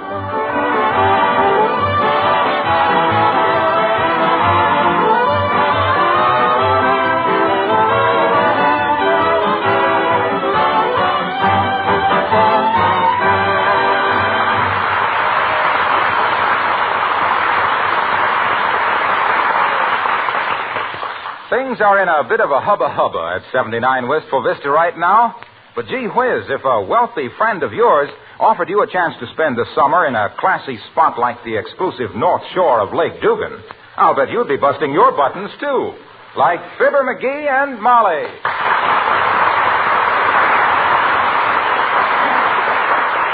My goodness, McGee, imagine us spending the summer at Lake Dugan and on the North Shore. Yeah, wait till I get hobnobbing with those big bankers. I'll put on the dog till they have to chain me up at night. I think it was pretty wonderful of Mrs. Carstairs to loan us her houseboat for the summer. Mm-hmm. Incidentally, do you know how to run a big boat? Well, Natch. Suppose, for instance, you want to sail south-southeast. Yes. You just turn the nose of the boat till the hand on the compass points to south-southeast, you see? Yes. Then you take a thumbtack, pin the hand of the compass right there, and keep her there. Well, thank goodness I'll be with somebody who knows what he's doing. You betcha. I don't even know which side of the boat is port and which is muscatel. Well, I'll show you all about it when we get aboard, kiddo. Hey, did that tailor call? What tailor? Guy's coming over to measure me up for a yachting costume. I'm going to get some white flannel pants and a blue coat with brass buttons and a peaked cap with anchors on it and a parsley scarf around my throat. What kind of a scarf? Parsley, you know, one of them fancy patterns. That's paisley. Oh, good. Good, I don't like parsley anyway. Always flies across the table when I cut my steak. Steak. Oh, come, dearie, let's not live in the past. Now, let me see. I've got to sort out my clothes and see what I've got that's suitable for a houseboat cruise. Let's see now, I've got a... Hello, Mrs. McGee. Hello, Mr. McGee. Jeepers, Beulah just told me you were going to spend the summer on Carstairs' houseboat. Isn't that super? Yes, you must come out someday and let us take you for a little cruise, Alice. Yes, child, pray do. Just wave your handkerchief from the dock and I'll row a show for you in the dairy. It isn't a dairy, dearie. It's a dory. Oh, I just love boats. I'd give everything I have to take a long boat ride. In fact, on my last one, it was so rough, I did. I'm a pretty good sailor myself, Alice. Had me a catboat on the Illinois River once, but it blew ashore in a cyclone. Yeah, the police called up and said it was up in a tree by the public library. Remember, McGee? Yeah. They said, excuse us for mentioning it, Mr. McGee, but your sloop is showing. Well, how big is the Carstairs boat? Well, we haven't seen it yet, Alice, but you know the Carstairs is. When they go first class. Mm-hmm. I imagine it'll sleep about 20, eat about 30, and drink about 50. Well, you've got to be very careful about exposure, you know. You can get terribly blistered on a boat. Oh, we never get blistered, Alice. We stick to lemonade and root beer. She means sunburn, Molly. Oh, yes. I'll take along some of that sunburn ointment I invented years ago when I studied chemistry. Jeepers, did you invent a sunburn ointment, Mr. McGee? Indeed he did, and it was marvelous, too. It'd be sold in every drugstore today, Alice, if himself here had ever found a backer for it. Yeah. I did find one guy that wanted to promote it, old George Dissop. Wanted to put $40,000 into it. Wow, why didn't you let him do it? Well, he insisted on putting his own name on the product, Alice, and McGee wouldn't stand for that. I should say not. Imagine trying to sell anything named Disappointment. Maybe one of these days old man Carstairs will put some dough in it. Make us both a fortune. But that's for the future. Right now, I got to... Oh, I wonder who that is. Come in. Mr. McGee here. Oh, hi, Harvey. Come on in. Molly, this is Harvey Knox, the best tailor in town. Going to make me a yachting outfit. Harvey, this is my wife, Mrs. McGee. How do you do, Mrs. McGee? How do you do, I'm sure. Miss Darling, Mr. Knox. Mr. Knox, Miss Darling. How do you do, you big ape? Fine, you little twerp. How about a movie tonight? Okay, meet you at the Bijou, 8:30. It's a contract. See you later, folks. Well. You work fast, don't you, Harv? She's my cousin. Oh. Well, what are you going to have him make for you, dearie? Well, first I got to have a blue double-breasted coat with brass buttons, Harv. You go through these samples, will you, Mrs. McGee, while I measure them up? Certainly. Be glad to. What's the matter? Can't I be trusted to pick out my own material? No. You wear clothes like you'd been shot out of a laundry basket. Incidentally, who made that jacket you're wearing? Oh, he bought that, Mr. Knox. He paid $18.50 for it, and they threw in a harmonica. What's the matter with it? Look at the way that collar fits. What were you wearing when you bought it, a knapsack? Well, gee whiz, I got... Hold still, will you? Okay. Write down the figures, will you, Molly? All right. Hips, 39. Hips, 42. He said 39. Well, you gotta sit down sometime. Chest, 28. Chest, 28. Expanded, 28 3/4. Expanded, 28 3/4. Right leg. That's my left leg.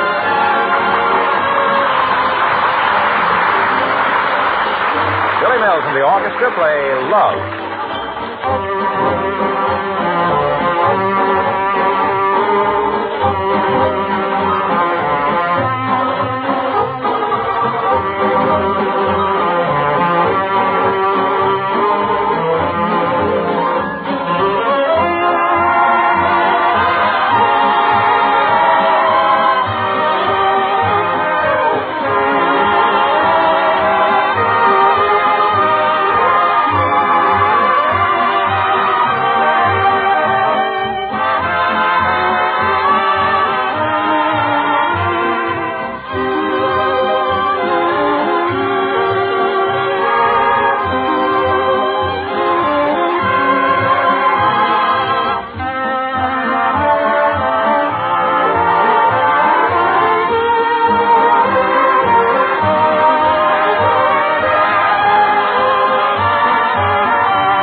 Waist, 41. Waist, 41. Only 41? My gosh, I sure have lost weight. You didn't lose it. You just mislaid it. It's right behind you. Left sleeve, 34. Left sleeve, 34. Right, 32. Right, 32. My goodness, dear, your right arm is 2 inches shorter than your left. It's always been like that. Causes me a lot of embarrassment in restaurants, too. I never can reach the check. Shoulders, 16. Which one? Both. Okay, McGee. I'll make this up, and you can have a fitting the end of the week. The quote will be $60. Fine, that'll be the... What? Why, you big purse snatcher, where do you get off charging that kind of dough for 1.5 yards of this moth-eaten burlap? Now, McGee. You haven't got a tailor in your whole sweatshop that could thread a rope through a sewer pipe. Oh, $60. Wait till the OPA hears about this, you hijacker. They'll lower your ceiling so you have to lie on your stomach to answer the phone. Oh. My gosh, even Schaffner and Marx have a heart.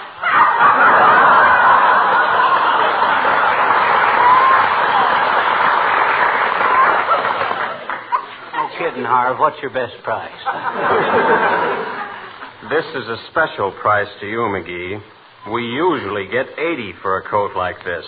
Were you under the impression that Mr. Knox was running a rummage sale, dearie? I knew you'd feel this way about it, McGee. So I brought you a coat we made up some time ago that was never called for. Here. Oh. This'll fit you, and you can have it for $30. Make it 15, and it's a deal. 25. 20. 33. 32. Sold. Here you are. Say, this is a pretty good-looking hunk of stuff, kid. Mm-hmm. How much obliged, Harv? You'll get all my trade from now on. Threats will get you nowhere, McGee. Well, nice to meet you, Mr. McGee. Good day. Well, so long, Harv. Hey, why didn't the customer ever call for this coat? He fell off a houseboat and was drowned. Well, that's a mighty pretty piece of flannel there, McGee. Yep. Fits me like a glove, too. Yeah? Wish it fitted me more like a coat. I'll still look pretty snappy lounging around the dock with all them rich millionaires. Yes, you will. Maybe when Mrs. Carstairs offered us this houseboat of hers, she was just trying to get us into the high handshake crowd, huh? Yeah, well, we can handle it. Anything you don't quite understand about society etiquette, you can ask me, Mommy. I know the answers. Yeah. I remember the time we went to that Flossie dinner party and you choked on the liqueur. I don't remember that. You said, what is this stuff? And the host said, Napoleon brandy. And you said, no wonder he kept his hand inside of his shirt. I got heartburn already. Come in. Oh, Dr. Gamble. Come in, Doctor. Hello, Molly. Good day, Ridge William. Ridge William? That's a high-grade hillbilly. Say, what's the brass button coat for, Perch Puss? You're joining the police force? That's a yachting coat, Doctor. We're spending the summer at Dugans Lake. On the North Shore, if you please. Yeah. Mrs. Carstairs has offered us the loan of her houseboat for the season. Won't you be a trifle out of your element, Dumbo, mingling with the Dugans Lake aristocracy? Oh, I don't know about that, Doctor. We're just as good as they are. Oh, I didn't mean you, my dear. You are a lady by instinct. Oh. I was referring to little Slumgullion here. He thinks a dinner jacket is the skin off a baked potato.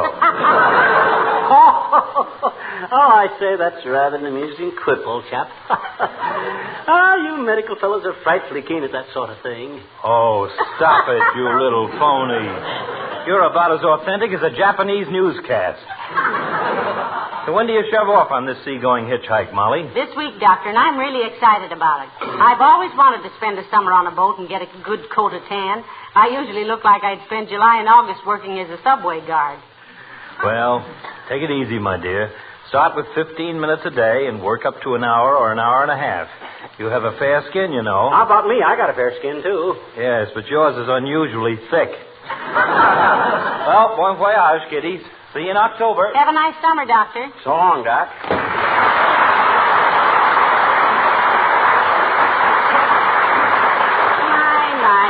Isn't he a sweet old character? Yeah, I do hope he comes out and takes a little cruise with us. It's time he learned to fish for something besides appendixes. Is appendixes correct?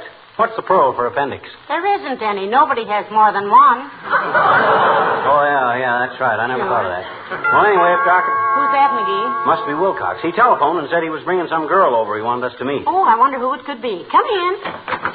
Hi, Junior. Hello, Mr. Wilcox. Hello, folks. I'd like to have you meet a friend of mine. Mr. and Mrs. McGee, this is Mr. Borga. Victor Borga.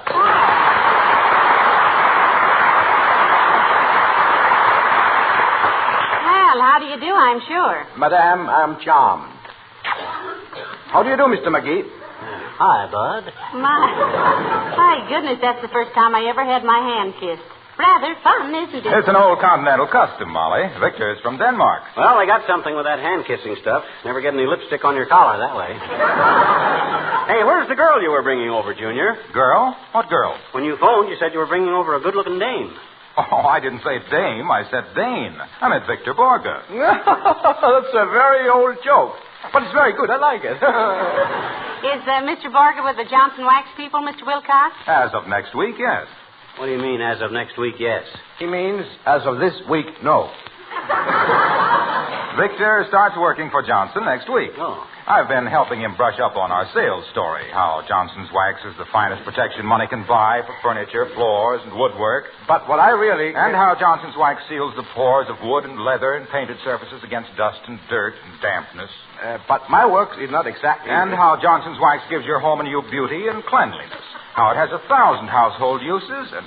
Excuse me, may I interrupt? Oh, certainly, Victor. Thank you. Go ahead. And how Johnson's Wax... Doggone it, Waxy. Quit manipulating the whole conversation, will you? You chatter away like a worn brake band. Well, I think Mr. Borga was trying to say something. Oh, excuse me. What was it, Victor? I was saying I'm not really a salesman for Johnson's Wax. Oh, well, what do you do for them, Mr. Borga? I play the piano. You play the piano? Thank you very much. He plays the piano on the radio for Johnson's Wax as of next Tuesday night. Oh. And aside from being a concert pianist, he is also a comedian. Oh, he is, eh? A comedian for Johnson's Wax, eh? Now, just a won't you play something on the piano for us, Mr. Borga? I just love the piano. Of course. Perhaps the minuet in G? I like the Moonlight Sonata myself. The minuet in G is very lovely. How about Begin the Beguine, Victor? Splendid composition. But not like the minuet in G. I'll play the first number that was requested. The minuet in G. Well, who requested that? Whoever it was, I will play it for him. The minuet in G. G. G.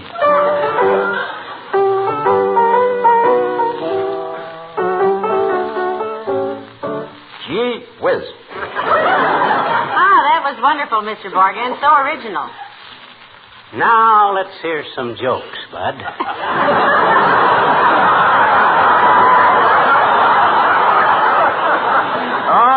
No, sir. No jokes. Not till next week. Come on, Victor. We've got to be going. Have a nice summer, folks. You too, Mr. Wilcox. And Mr. Borg, I hope everybody likes your summer broadcast, and I'm sure they will. Good luck to you. Thank you ever so much. And I hope everybody likes your summer vacation. Goodbye, Mr. McGee. Well, so long, Vic, and have fun.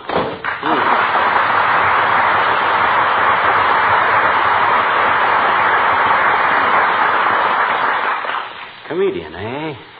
New comedian for Johnson's Wax, eh? Why on earth are you staring at the wall, McGee? Trying to see if there's any handwriting on it. Oh, well, why worry when... Hey, where are you going? I'm going upstairs and check over a couple of evening dresses. My goodness, if we're going to mix with that North Shore colony, I don't want to look like I told fortunes in vacant stores. You better start packing too, dearie. Okay, I will. There goes a good kid. A few weeks on a private yacht and she'll be a new woman. What am I saying? I don't want a new woman. I'm satisfied with the same. Come in. Hi, mister. Oh, hello there, Teeny. Hey, what's the matter with you? You look like you just found a flat wheel on your roller skate. I'm sad, mister. Oh, cheer up, sis. Laugh and the world laughs with you. Weep and where are you going to get any Kleenex? Please, mister. I'm in no mood for gaiety. My heart is heavy with grief. I'm a very unhappy woman. No kidding. Mm-hmm. What's the worm in your apple, kid? My problem, Mr. Anthony, is this. Beulah told Mrs. Toops' cook, and she told our cook, and our cook told my mother, and my mother told me that you and Mrs. McGee are going away for the summer. Oh, I didn't know there'd been so much gossip about it, sis, but where there's smoke, there's 6 people waiting for the butt. It's perfectly true. We're spending the summer among the Gold Garter group at Dugans Lake. Why should that give you such a hunk of sorrow? Well, gee, mister, I bet you if someone very close to you was going away for the whole summer and you had scraped and saved and you had $1 to buy them a going-away present and you dropped the $1 down the sidewalk grating. Here. Jesus, control yourself. You know I can't stand to see a woman cry. I know it. Yeah. It was pretty darn sweet of you to think of saving up for a going-away present, too. Oh, $1 it was. Yeah. And I dropped it down the sidewalk grating, and if I don't get a present... Now. Cut it out, sis. Dry your eyes. You know I'm a pushover for sentiment. Why, I cry over greeting cards. Here's $1 for you. Oh? There. Now go buy your present and always think of me as old Bluebird for Happiness McGee. Oh, boy. Gee, thanks, mister. Yeah. You're wonderful. Now I can buy that going-away present. 10 chocolate sodas. 10 chocolate sodas? Who for? For me, I'm going away for the summer. So long, mister. I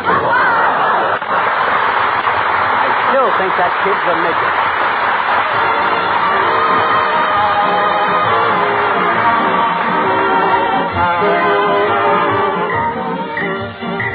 The King's Men and You Belong to My Heart. You belong to my heart, and forever. And our love had its start so long ago.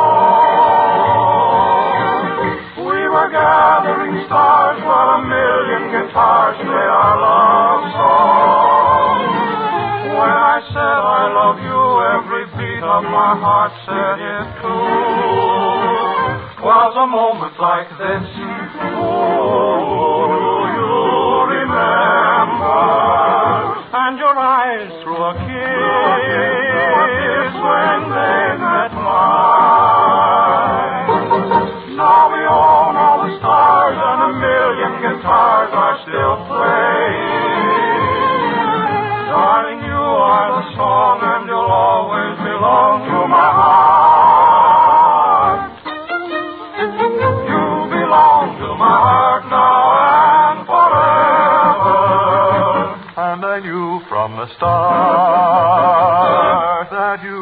were mine.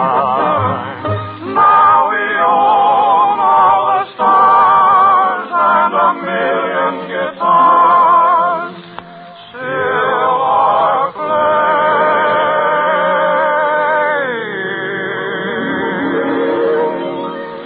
You are the song and you'll always belong to my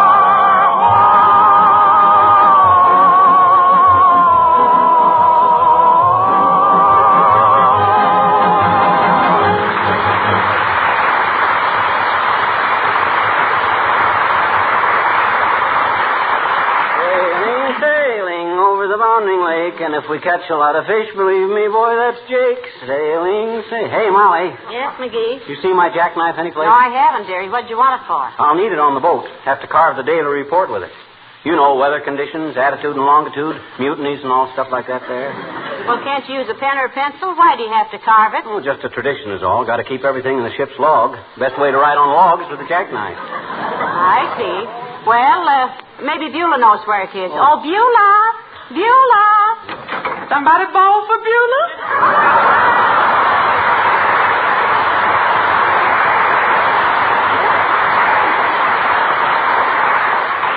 Hey, you see my jackknife anyplace, Bew? You mean the one with the mama pearl handle? And all the little gimmicks on it, like a corkscrew and a button hook and a nail file and a screwdriver and even a couple of knife blades? That's the one, Beulah. No, ma'am, I ain't seen her. Well, keep an eye out for it, will you, Beulah? Be an awful handy thing to have on a yacht. Yeah, sir. You sure is going to have plenty of time this summer to play mumbly pig. Peg, Beulah, not pig. No, ma'am, I suppose a piggy gets seasick. Me too. Oh, firstly, I get internally uneasy at a fast-dripping faucet. That's why I'm awful glad I'm staying right here on good old terracotta. Firma. Firma. Yes, sir. Never been firmer about anything in my life. Well, I sure hope you're supposed to have a good time yachting around. Oh, I tell you, it's going to be wonderful, Beulah. We've rubbed elbows with millionaires before, but none of it has ever come off on us. Maybe this time it'll take, huh? No, that's right. Well, you know what to say, ma'am. There's other things in the world besides money, but you can't get them without it. The social aspect of the situation doesn't interest me, Beulah. It's the fishing I'm looking forward to. By the end of the summer, I'll pack up my fishing tackle and drop a $5 bill over the side of the boat. What on earth for? That'll be the only fin left in Lake Dugan by that time. Be the only fin left in Lake Dugan. He whipped that one in there.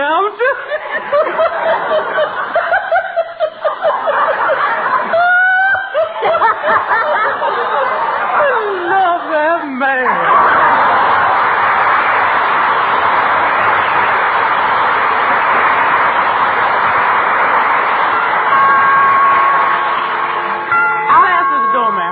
Please, Beulah.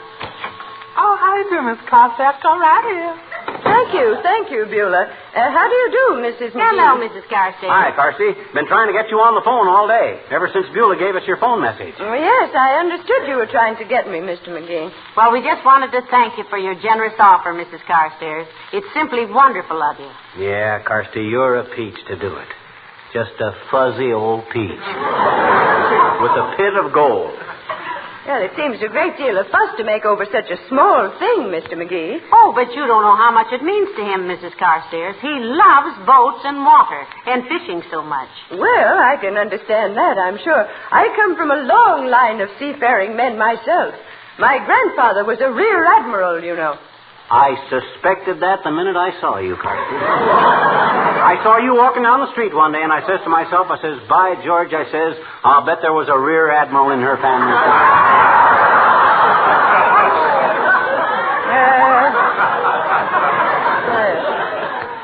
Thank you. Can I get you a cup of tea, Mrs. Carstairs? Oh, no, thank you, my dear. Oh, we'll even give you some sugar in it, Carsty, in appreciation of us using your boat. What boat, Mr. McGee? Why, your houseboat, Mrs. Carstairs. You know, the one you're letting us have the use of this summer. Houseboat? Oh, but there must be some mistake, my dear. I didn't... Beulah, Yeah, Miss Carstairs? You took my message to Mr. and Mrs. McGee, did you not? Yes, I wrote it all down, too. Only nobody could read it because the pencil was broke. Oh, my goodness, what's all this about? You mean you didn't offer us your houseboat for the summer, Carsty? Mr. McGee, I have no houseboat. I said we would be out of town and you would be perfectly free to use our boathouse this summer. Boathouse? That's what you said. Boathouse. Oh, Beulah, you fool. Oh, this is ridiculous.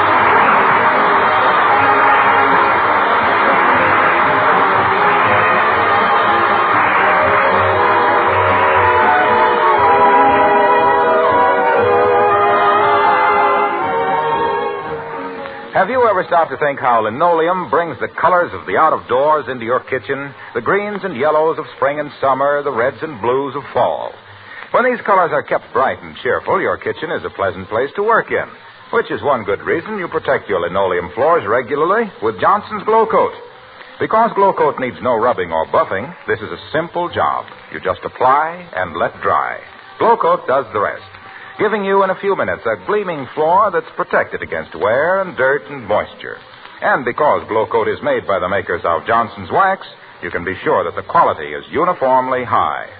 The regular use of self-polishing Glow Coat will add greatly to the life and beauty of all your linoleum surfaces.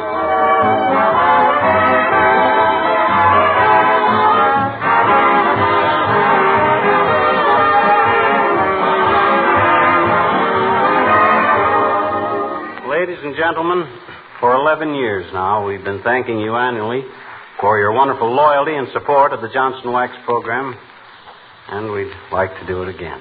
We have a definite understanding with our sponsor that if you continue to like our show, they might take us on permanently. So, thanks for everything, and don't go away. Don't forget that next Tuesday at this same time, Johnson's Wax brings you that great pianist and entertainer, Victor Borga, in his own show. You'll love it. And we love you. Good night. Good night, all.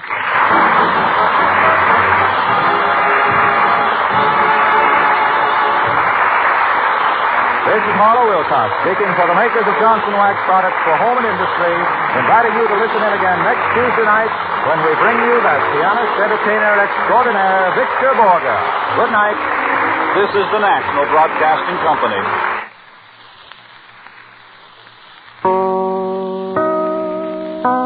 The Johnson Wax Program with Fibber McGee and Molly.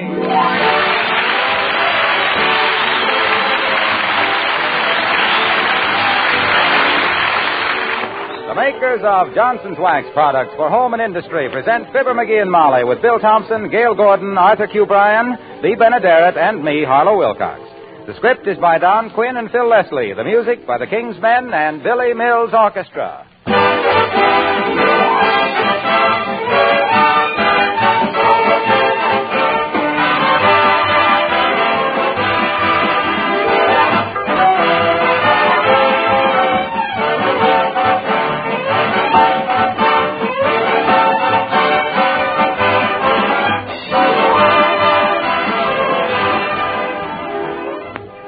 Why don't you keep us up to date? A woman asked us the other day. I've always used Johnson's Wax, but I've only just discovered Johnson's Cream Wax. Why, it's wonderful.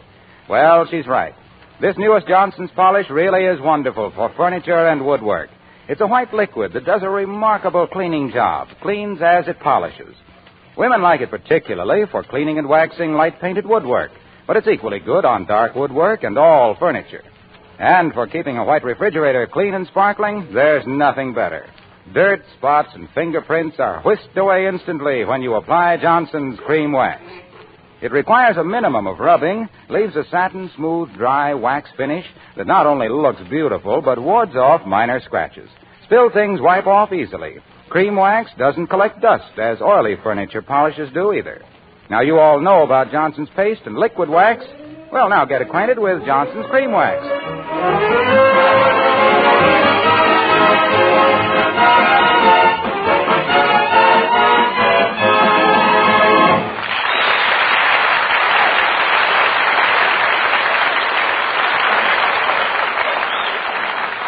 Well, to see Mrs. McGee of 79 Wistful Vista helping her husband make his annual selection of camping equipment, you'd never suspect that the only outdoor sport she really loves is her husband. But here at Abercrombie and Snyder's, where you can get anything from poker dice to elephant traps, we find Fibber McGee and Molly.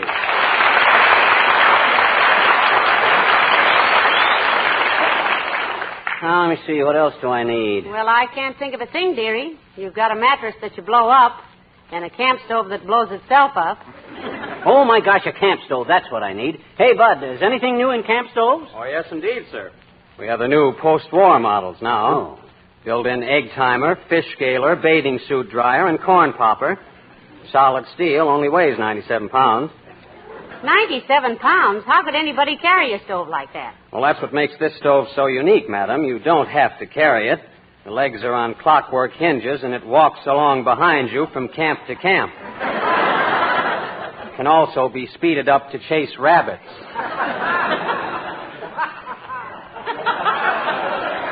Let me see one of them. Well, I'm afraid we'll have to wait until 2:30, sir. Mr. Abercrombie, our president, is cooking his lunch on it. What time is it now? About 1:30. Look, McGee, if you're going to sleep out in the open, how about a mosquito net? A net for mosquitoes? Not me, Snooky. I can catch them things with my bare hands. Hey, Bud. Sir? Look, I'm taking a 2-week float trip in the Ozark Mountains, fishing and hunting. I'm starting at Naked Joe, Missouri, and ending up at Powder Horn, Arkansas. You got any suggestions?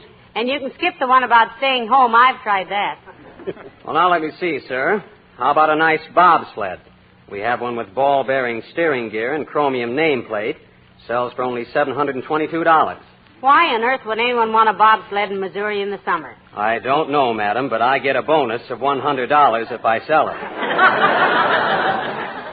And with $100, I could get my mother out of jail.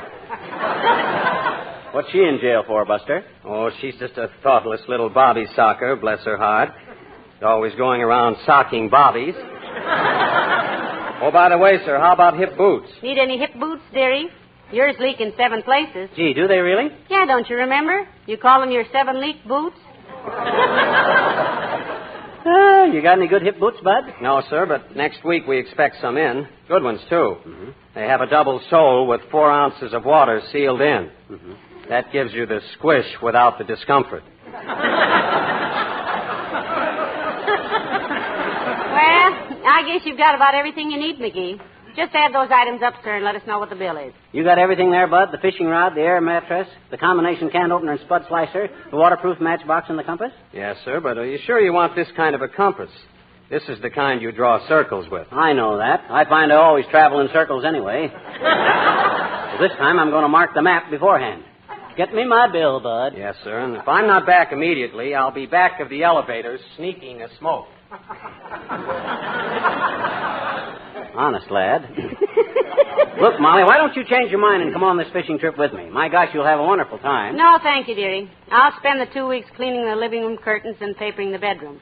You just... Oh, for goodness sake. Hello there, Millicent. How do you do, my dear? Good day, Mr. McGee. Hi, Carstairs. Buying some sporting equipment? They got some wonderful underwater goggles here. Great for finding that last butter knife when you're washing the dishes. No, I just came in to get Mr. Carstairs a birthday present, Mr. McGee, an archery set, I think. He's always wanted a bow and some arrows. Has he a quiver, Millicent? For a while, when he first kept up, my dear.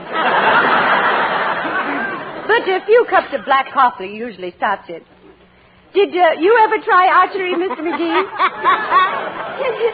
Not since he was a little boy, Millicent. He played Cupid in a school play and shot the principal in the left flank with an arrow. And anybody that thinks Cupid is a symbol of love should have seen him chasing me with a chair leg. You going away this summer, Millicent? Oh, yes. We expect to spend a few weeks at our hunting lodge in Maine. Oh. Such a grand place to relax, you know.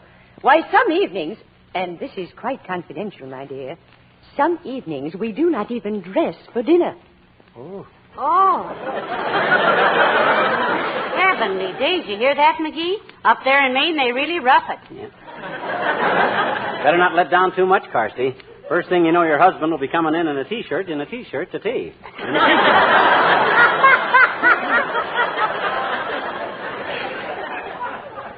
How big a shack you got up there, kid? Oh, it's just an old log cabin, Mr. McGee. Mahogany logs, of course. Well, Natch. 25 rooms, not counting the conservatory and game room, swimming pool, landing strip, boathouse, formal gardens, and a 19-hole golf course. A 19-hole course? A golf course don't have more than 18, Carsty. Oh, really? Well, I don't play golf myself. But Mr. Carstairs is always telling about taking 8 or 10 shots to get out of a trap on the 19th. Are you going away this summer, my dear? I'm trying to get her to go on a float trip with me for some fishing, Carsty, but she don't want to go. Oh, I have so many things to do here, McGee. You'll have fun going by yourself. Do you fish, Millicent? No, but I'm rather good with a shotgun, my dear. You must go out sometime and shoot skeet with me. Oh, I'd love to, Millicent. You shoot 'em and I'll cook 'em, Molly. I got a recipe for broiled skeet that I've used for years. Ain't they delicious, Carsty? Simply delightful, Mr. McGee. And no bones. Well, I must be getting on. Have a nice summer, both of you. Good day.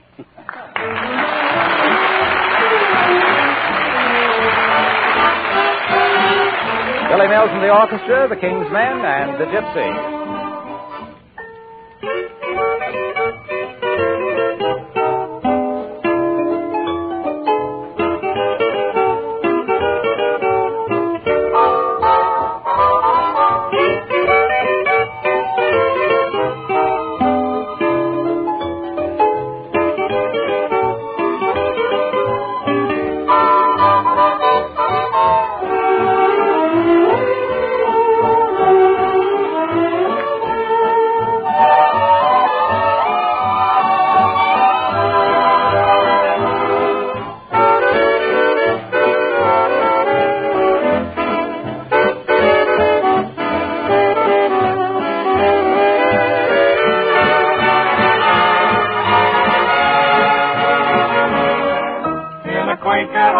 There's a lady they call the Gypsy. She can look in the future and drive away all your fears. Everything will come right if you only believe the Gypsy. She could tell at a glance that my heart was so full of tears. She looked at my hand and told me my lover was always true. And yet in my heart I know, dear, somebody else was kissing you. But I'll go there again, 'cause I want to believe the Gypsy. That my lover is true and will come back to me someday.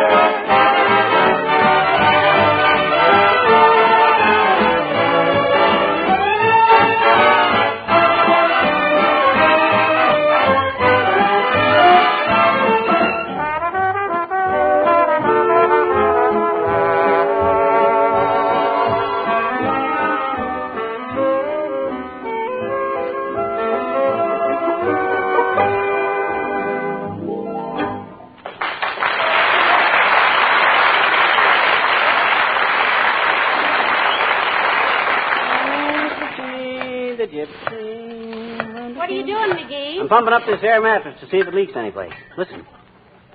Oh, I don't hear any leaks. Look, why don't you go on this trip with me, Molly? You like to fish. I'd like to. Yeah, but I don't like sleeping on the ground, dearie. Oh. I like to get close to nature, but not that close. You take this trip alone. Oh, well, gee whiz. Besides, I have so many things to do around the house. Paper the bedroom, clean the curtains, and the... Come in. Oh, hello there, Dr. Gamble. Do come in. Thanks, Molly. Hello, Bulgy. What's the bicycle pump for? Gonna put the tube in your mouth and inflate your ego? No, Errol Smith. If you would use those faded blue eyes of yours for something besides winking at nurses, you'd see that I'm pumping up this air mattress.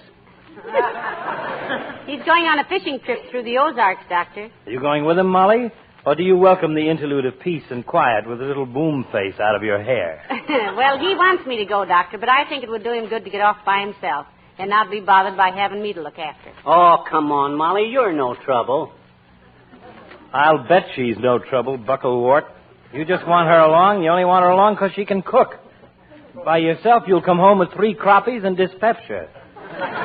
Oh, is that so? Well, I'm a pretty good camp cook myself, Fatso. I remember one time up in Alaska, I took 2 wild ducks, skinned them, wrapped them in clay, and buried them in hot coals for 3 hours. You remember that, Molly? Indeed I do, dearie. And I bet they would have been delicious, too. What do you mean, would have been? I couldn't remember where I'd buried them. As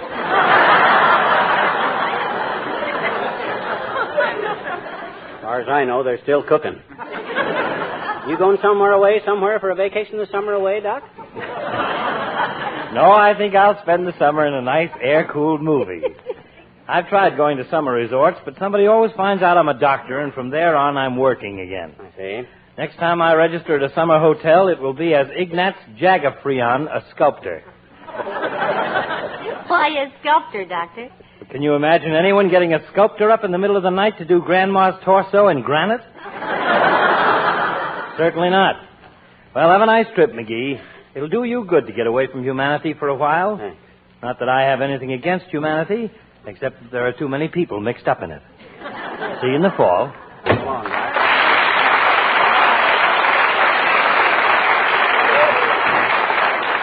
My, isn't he a sweet old character? Yeah, Doc's a great guy. Only thing is Listen, is that mattress leaking? No, dear, you're leaning on the bicycle pump. Huh? Oh. For a minute, I thought it was leaking. And... Hello, folks. Hey, I hear you're going on a fishing trip, pal. Yes, he is, Mr. Wilcox. He's leaving in just a little while. Going to take a float trip, Junior, with Walter Bales, starting from Naked Joe, Missouri, and ending up at Powderhorn, Arkansas. Float down the river, camping and fishing all along the way. Gee, that sounds like fun. No rowing, eh? Nary a row, Junior. Just sit there on your big air mattress and let the river do the work.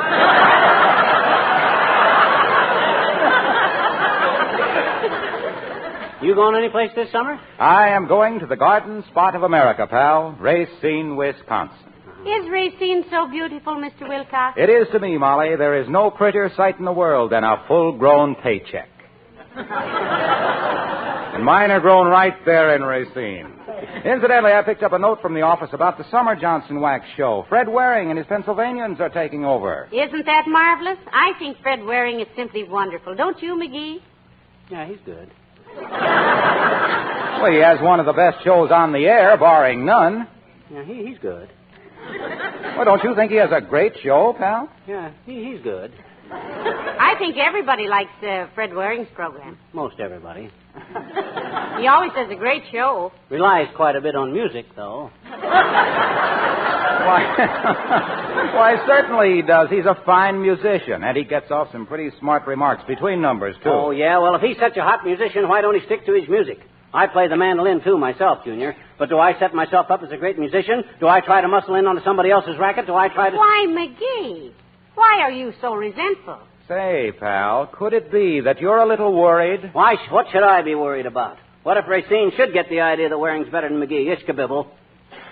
I can always get a job. Doing what, dearie? Why, I could always... Somebody might want to... Well, if worst comes to worst, there's always the ice wagon. Hey, Junior, you going to announce the summer show? No, Waring comes on from New York, and Bill Bivens is the announcer. Oh, Bill Bivens, a fine announcer. One of my favorites. Gee, really? Oh. Gee, really? Oh, she's always... He's always talked about Bill Bivens, Jr., and you know what? No. I understand he can pronounce all the big words, like linoleum. So what? I can pronounce linoleum. Linoleum. Oh, anyway, that's not so important. What is important, Mr. Wilcox? Well, the important thing is that he knows about the product. Gee, I'd hate to think of a job like this in the hands of a guy who didn't know about Johnson's self-polishing glow coat. Oh, they'll probably tell him that. Imagine how horrible it would be if Bivens didn't know that glow coat requires no rubbing or buffing. They'll tell him. That it shines as it dries. They'll write him a letter. That you just pour a little out and spread it around and let it dry for 20 minutes or less. I'm sure he'll have all that information, Mr. Wilcox, before... And if he doesn't realize how Johnson's glow coat can bring back the sparkling beauty to worn and tired old linoleum... Look, Waxy. Why don't you write him a letter about it? Oh, I did. I sent him a 700-word telegram of instructions. Why, that was a mighty nice thing for you to do, Mr. Wilcox. Well, I figured it was better to be sporting about it. 700-word telegram must cost you a handsome nickel or so, Waxy. No, I sent it collect. Ooh. See you in the fall, kids. Good luck. So long, Ronald. Well, I better finish getting the stuff together, I guess. Now, let me see. A hunting knife, fishing tackle, mattress, camp stove, comic books. You sure you won't go with me, Molly? No, thank you, dearie. It's nice of you to want me along, but I'll stay and stretch the curtains while you go and stretch the budget. Well, all right, but gee whiz, I wish Come you in. Hello, folks. Hello. Hello there, Mr. Wimple. Hi, Wimp, old man. Hey, you look kind of worn out, boy. Oh, I am, Mr. McGee. Our lawn sprinkler got broken, and my wife made me run around the lawn in circles all morning with a sprinkling can while she stood on the steps and flicked my ankles with a bullwhip. Well, that's pretty terrible, Mr. Wimple, but isn't using a bullwhip on you rather flattering? Well, I suppose it really is, Mrs. McGee. But Sweetie Face, that's my big old horrid wife. Sweetie Face is awfully clever with a whip. Can she knock a cigarette out of your mouth at 50 paces, Wimp? Oh, she's much better than that, Mr. McGee. One night there were some cats making a dreadful noise in our front yard, and Sweetie Face leaned out the bedroom window and cracked her whip, and there wasn't another sound all night long. It was just wonderful. She really got those cats, did she, Mr. Wimple? No, she fell out the window.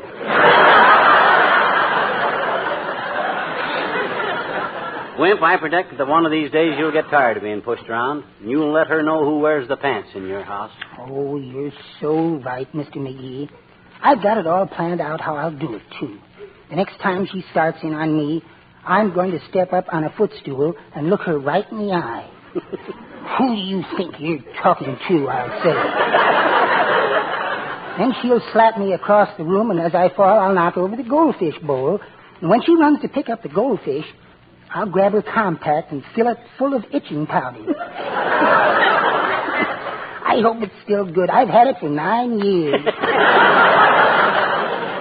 Well, Mr. Wimple, you're just in time to say goodbye to himself here. He's going on a 2-week camping and fishing trip. From Naked Joe, Missouri to Powderhorn, Arkansas, Wimp. Float trip. Molly don't want to go with me. How about you? Oh, I just love it, Mr. McGee. But I don't like to leave Sweetie Face that long. For only 2 weeks? Yes. I don't like to leave her for only 2 weeks. If it was for 3 months, I'd... Say, Mr. McGee, have you got time to come over to my house a minute? No, I haven't, Wimp. I'm sorry, but I'm leaving as soon as I load this stuff in the car. Why? Well, just as I left, Sweetie Face was trying to move our big radio, and it fell over on top of her. Goodness me, Mr. Wimple. Is she still under it? Yes. Ooh. But it's tuned to NBC, so she won't miss Bob Hope and Fibber... Oh, she's heard everything we've said.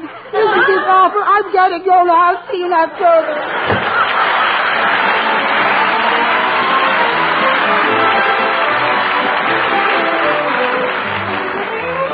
And here are the King's Men, and it's a grand night for singing. It's a grand night for singing. The moon is flying high, and somewhere a bird who is bound to be heard is throwing his heart at the sky. It's a grand night for singing. The stars are bright above.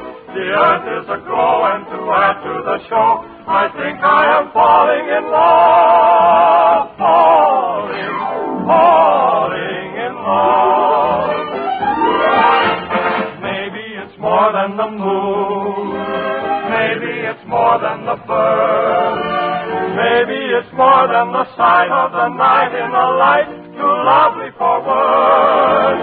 Maybe it's more than the earth, shining and silvery blue. Maybe the reason I'm feeling this way has something to do with you.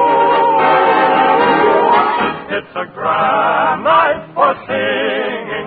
The moon is flying high, and somewhere a bird who is bound to be heard is throwing his heart at the sky. It's a grand night for singing. The stars are bright above. The earth is aglow, and to add to the show, I think I am falling in love. Falling head over heels in love.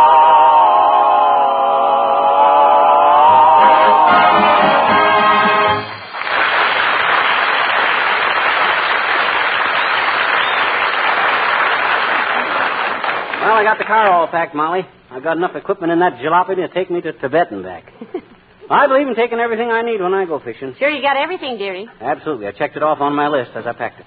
Well, what's all that stuff on the piano? Oh, that's just my fishing tackle that I want. Oh, my gosh, my fishing tackle. Thanks, kid. Don't mention it. Look, you still got time to change your mind and come with me. How about it? Why don't you go? You're sweet to want me to come, dearie, but I'm going to welcome a quiet 2 weeks to get a few things done around here. But as soon as you get to Undressed Joseph, Missouri, you send me a postcard. No. It's Naked Joe, Missouri. I showed it to you on the map. I know, and that's one reason I'm staying home. Huh? That's not a very ladylike place to start a fishing trip from. Now, is the... Come in. Oh, Mayor Latrivia. Hello, Your Honor. Hello, Molly. How are you, McGee? Great, Latriv, great. You're just in time to wish me luck on my fishing trip. Going on a float trip from Naked Joe Mo. Leaving in a few minutes. Well, I hope you both have a wonderful time. Oh, I'm sure we will, Your Honor. I'm going to stay home and relax. Very intelligent of you, I'm sure. By the way, who's doing the summer show for Johnson's Wax? Waring's Pennsylvanians, Latriv. Great outfit. They'll be on for 15 weeks. It'll be Waring all summer.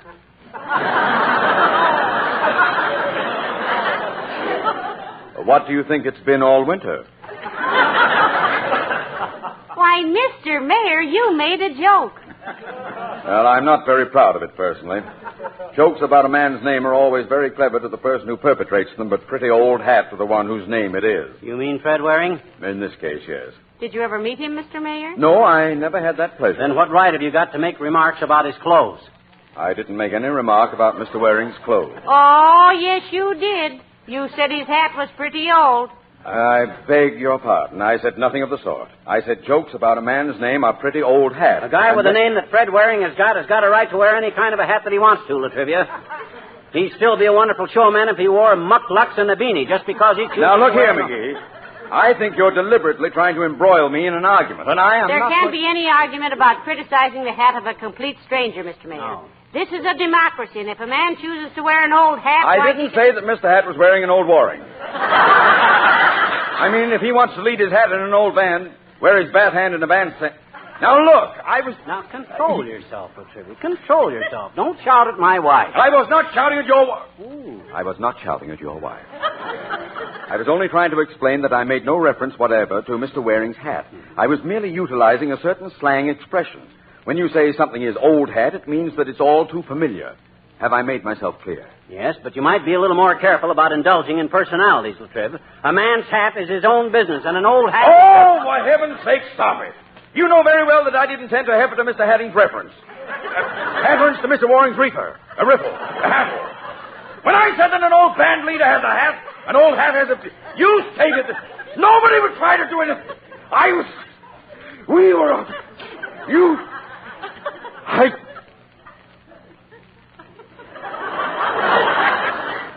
McGee? Yes? I'm sorry I won't be at Naked Joe, Missouri to see you off. That's nice of you, Mr. Mayor. Thanks, Latriv. That's all right. It's an old dream of mine to see you floating down the river. Well, have a pleasant summer.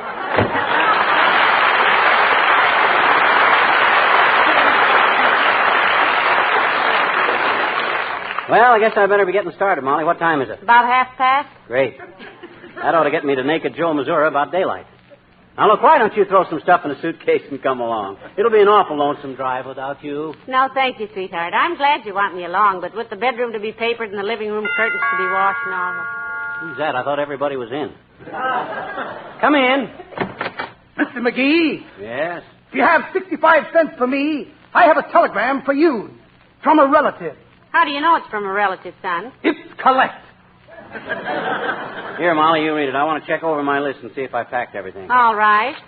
Now, just a minute, boy. There may be an answer. Okay. Oh, heavenly days, McGee. Listen. Huh? It's from Cousin Salvador. What? He says, I'm bringing wife and 7 children to spend summer with you. Oh. Please wire prepaid most convenient time for arrival. Oh. That does it, McGee. I'm coming with you. Huh? Hold everything. I'll be packed in 10 minutes.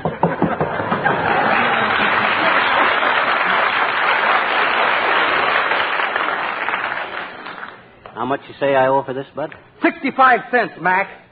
Here you are, Bud. Here's $1 for yourself. That was nice timing. Well, you told me to be here at exactly 1:30, so I done it. Thanks, Mac.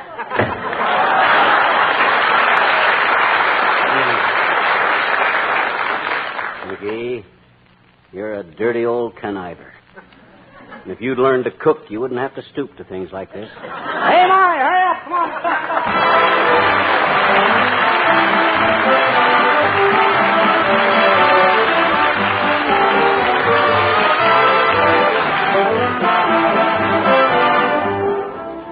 it's really great to be able to hit the highways again and enjoy the open air, but I think you'll agree it's even more fun if your car is clean and sparkling. That's very true, you say, but how do I get my old bus to sparkle without a lot of darned hard work? Well, the answer to that is an easy one. Johnson's Car New, and surprisingly little of your time. You'll be amazed how easy it is to give your car a beautiful polish with Car New. Unlike ordinary car polishes, it's a wax-fortified liquid that both cleans and polishes in one application. There's none of that hard rubbing. You just apply it and let it dry to a white powder.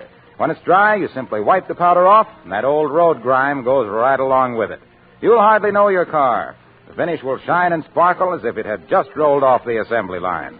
Try Johnson's Car New, won't you? It's spelled C-A-R-N-U.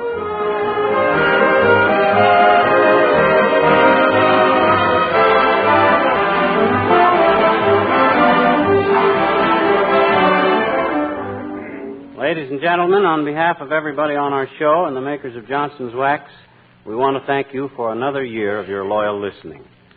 And we know you'll find that Fred Waring and his Pennsylvanians will have a wonderful program with great music for you at this same hour through the summer. Between Fred Waring and Johnson's Wax, you can expect a polished performance. So until October, thank you again and good night. Good night, all.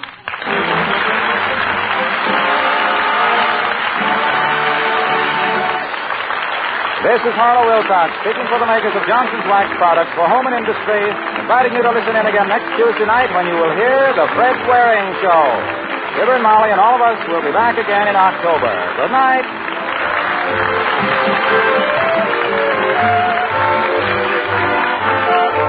NBC, the National Broadcasting Company.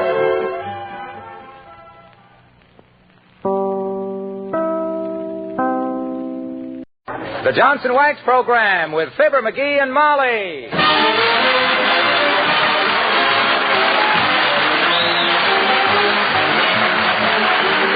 The makers of Johnson's Wax products for home and industry present Fibber McGee and Molly with Bill Thompson, Gail Gordon, Martha Q. Bryan, Gene Carroll, and me, Harlow Wilcox. The script is by Don Quinn and Phil Leslie. Music by the King's Men and Billy Mills Orchestra.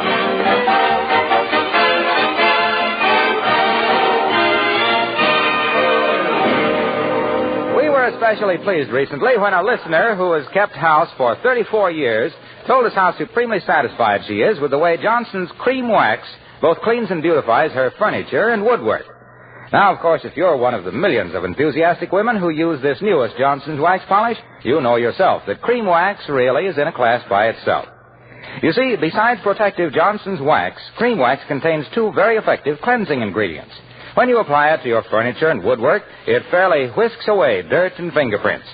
Buff lightly, and Johnson's Cream Wax gives a richly polished wax luster that glows with beauty. After that, future cleaning is easy. Dust and dirt won't cling to the hard, smooth finish because Cream Wax contains no oil. Just an occasional dusting keeps your wood surfaces and white kitchen equipment satin smooth and sparkling. Take a tip from me and try Johnson's Cream Wax. It's wonderful.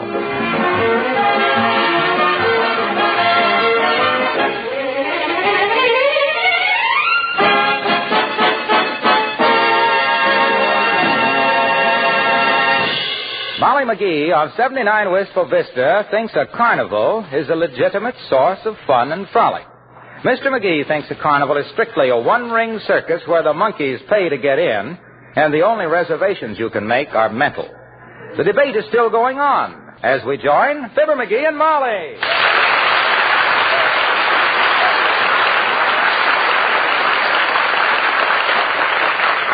Where is this carnival you want to go to? This one-night yokel trap? It's at 14th and Oak.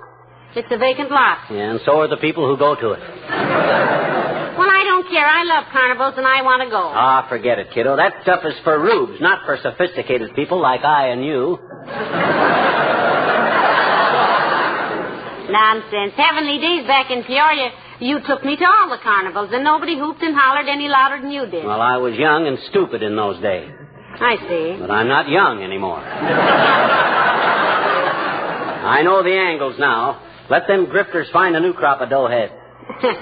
Just what don't you like about carnivals anymore? I don't like anything about them. I can stand in front of the Third National Bank and see more fat ladies, human skeletons, wild men, and two-headed vice presidents in 20 minutes than a carnival could round up in 40 years. Yes, but dear... I can hear better music listening to a flat-wheel streetcar hitting a switch.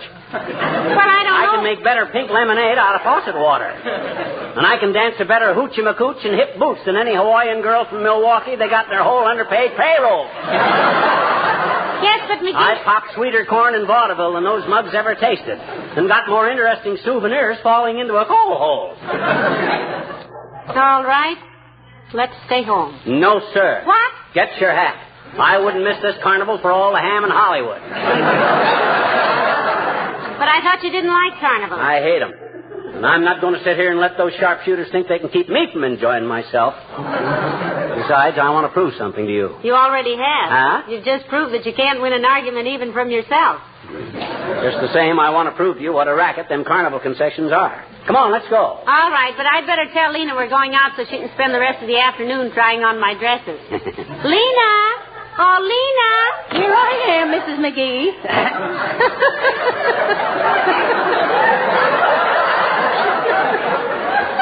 And unless you bought some new clothes in the last week, I've tried them all on. You know, that black taffeta of yours is just simply gorgeous on me. And if you see any lipstick on the mirror, it's because I just couldn't resist myself.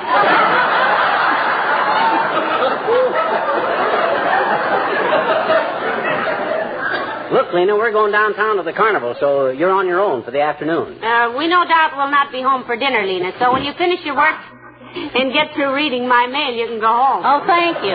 Thank you very much, honey. And I hope you have a good time. You know, carnivals are such fun. I used to work in one, snake charmer, you know. Heavenly days. You were a snake charmer, Lena? Yes, I was called Roberta the Reptile Wrestler. I used to sing to the little fellas to keep them quiet. That's why I don't mind it when people hiss at me now. Ever get bit, Lena? Yes, I did, Mr. McGee. You know, I tied a rattlesnake into too hard a knot once, and he got mad at me and bit me right on the elbow. My goodness, I thought a rattlesnake bite was fatal, Lena. Oh, it was, honey. He died in horrible agony.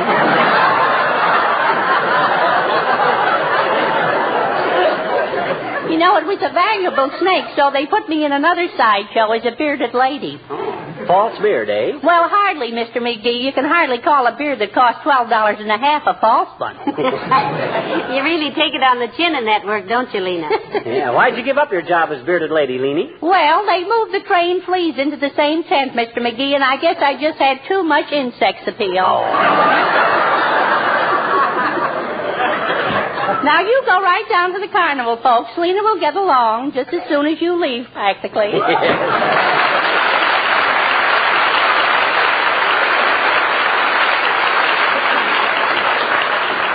Well, there's one thing about Lena McGee. She's always cheerful. Yeah, she's that all right. I'd rather have somebody around who smiles and makes the beds badly than a marvel of efficiency who punches the clock with a left hook.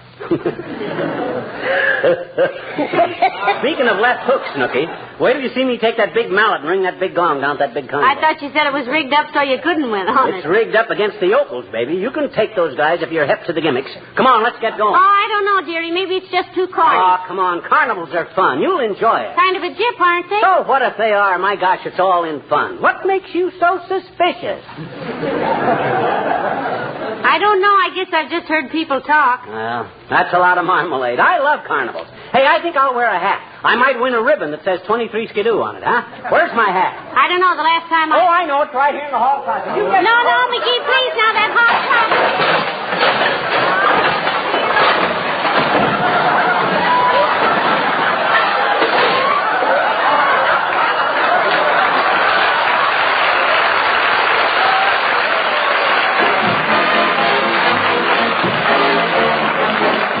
Billy Mills and the orchestra and Little Rock Getaway.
crackerjack so fast? I'm trying to get down to the prize.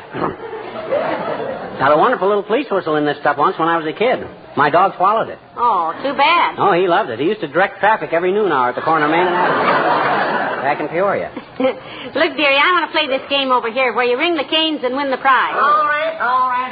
Step right up and throw the magic rings for a beautiful and valuable souvenir. It's fair for one and fair for all. Entertaining, instructive, and profitable. Only 25 cents, the fourth part of $1. I'll try it, sir. Good for you, sister. Good for you. See if you can ring one of those genuine South American diamond lapel pins or a real Navajo blanket. Navajo, bud. Yeah. Well, we know it was Navajo, but we don't know who. All right, lady, here's your magic ring. Step back, folks, and give the little lady some elbow room. Take my advice, kiddo, and give it a little twist when you throw it. I throw better with my eyes shut, dearie. Here it goes. The little lady done it with one graceful toss. She wins a handsome three-bladed jackknife bearing a likeness of Lillian Russell in genuine celluloid on the handle. Let's go then, lady. Let's see if you can win the opera glasses, Molly. There's a new corset shop just went in across the street from the Elks Club, and some of the boys... All right. Step back, Pop, and give the lady a chance to throw the ring. And don't call me Pop. Okay, Dad, no offense intended. That's it. Go right ahead, lady. Is it fair if I throw both these other rings at once? Madam, with the Hackett and Sackett Compound outdoor shows, the customer is always right. We're just here to hand out these beautiful gifts and make friends among the local gentry. That's it. Just throw them any way you like. Oh, thank you, sir. Oh. My gosh, look what you did, kid. Yes, sir. The little lady does it again. With one magnificent throw, she becomes automatically entitled to a genuine Navajo blanket and a lovely mother-of-pearl paper knife. Here you are, lady. Thank you very much. My goodness, this is wonderful. Hey, bud, what do you mean, mother-of-pearl paper knife? That's just made out of white pine. Yes, sir. Genuine white pine, brother. Made by my wife's mother. Pearl, tell your mother to step out here. Show this gentleman how she carves these gorgeous little souvenirs. And now, who else would like to step up and try one of the finest? You know, this is not a bad start, dearie. 25 cents for a blanket, a jackknife, and a paper cutter. Oh, they let you in just for bait. I saw the guy put his foot on the gimmick. He was just using you for a shill. What's a shill? It's a come-on for the boobs. I know, because I used to be one. A boob? No, a shill. The guy was running a shill game, and he hired me to shill. Oh, hey, there's Wimple. Hi, Wimp. Hello, Mr. Wimple. Hello, folks.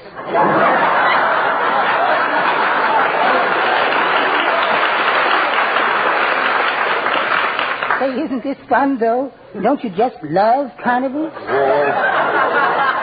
They're okay if you can get yourself into a state of yokel wonder, Wimp. Personally, I'm a little too intelligent for this sort of thing. Oh, not me, Mr. Wimple. I'm just dumb enough to enjoy it. Me too, Mrs. McGee. I've just had the most exciting time with the archery game this afternoon. We haven't tried that one yet. How many arrows did you shoot, Wimp? 3. Ooh. I put 2 arrows in the bullseye and 1 in the proprietor. Did you two ever see a man jump clear over a carnival tent from a standing start? My goodness, did he jump that high when you hit him, Mr. Wimple? No, I did, Mrs. McGee. Fortunately, I didn't break my balloon. You seem to be having quite a gay time, Wimp, jumping over tents and buying balloons. Full of helium, eh? I beg your pardon. I've only had 3 lemonades and a root beer. A short one. He meant the balloon, Mr. Wimple. Yeah. Oh. Oh, excuse me. I am having a gay time, though, really. I guess I must just have sawdust in my blood. Yeah. I'm bothered with corpuscles myself. Well, I must get over and see Sweetie Face. That's my big old wife. Yeah. She's in that brown tent across the midway there. Which brown tent? The one that says $50 to any person who can last 3 rounds with the Amazon Strangler. Heavenly days, Mr. Wimple. You mean she's actually going into the ring with the Amazon Strangler? No. You see, she is the Amazon. Well, I've got to get over there and see if anybody has beaten her yet. I hope. So long. See you later.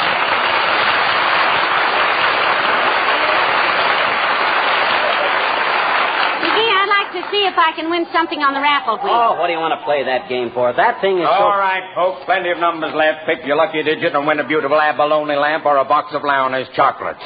A prize for every number and a number for every customer, and it's only 25 cents a chance. What's your lucky number, lady? Well, I've always liked number 13 because 1 and 3 are 4, and my husband used to sing in a quartet. Very logical reasoning, madam. All right, folks, the wheel is about to spin, and here we go. Round and round and round she whirls for the handsome men and the pretty girls. And the arrow points to number 13. Heavenly days, I did it again. What did I tell you? It's fixed. He knew I was on to him, so he let you win. Well, if they keep on being as crooked as this, I'll win every prize in the place. What did I win, sir? Girlie, you are the lucky winner of a genuine abalone shell table lamp with a two-way bulb, adjustable shade, and only 13 inches of cord for convenience in carrying. Here you are. Now then, the wheel is about to spin again. Who'll be the next lucky? It's a lucky thing you're with a guy that knows the answers to this stuff, Snooky. Those birds aren't going to try and monkey business with a wise guy like me around. I'm strictly the type... Oh, hey, look. Isn't that Wilcox over there? Where? Over there, talking to the big guy in the ticket wagon. Come on. Hey, Junior. Hi, Hello, Junior. Mr. Wilcox. Hello, Molly, pal. Excuse me a minute, will you? Go right ahead, Mr. Wilcox. And like I say, Mr. Hackett, you'll be amazed and delighted at the way Johnson's self-polishing glow coat works on your linoleum. Linoleum? Yes. Glow coat gives it a gleaming finish. Who's got linoleum? You see... Look at Wilcox getting slowed down, Molly. Well, even if you don't have linoleum, Mr. Hackett, you'll find glow coat the quickest and most efficient method of keeping your floors bright and shining and sparkling. Floors?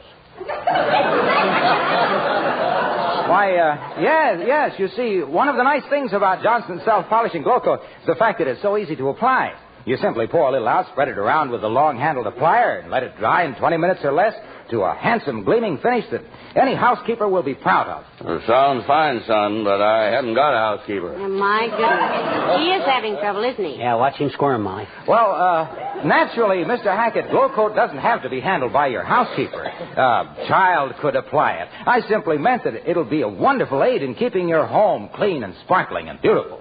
Who's got a home? Well, I don't mean to be rude, Mr. Wilcox, and that stuff... glow coat. Johnson's self-polishing glow coat. Yeah, it sounds great. Look, I live in a tent.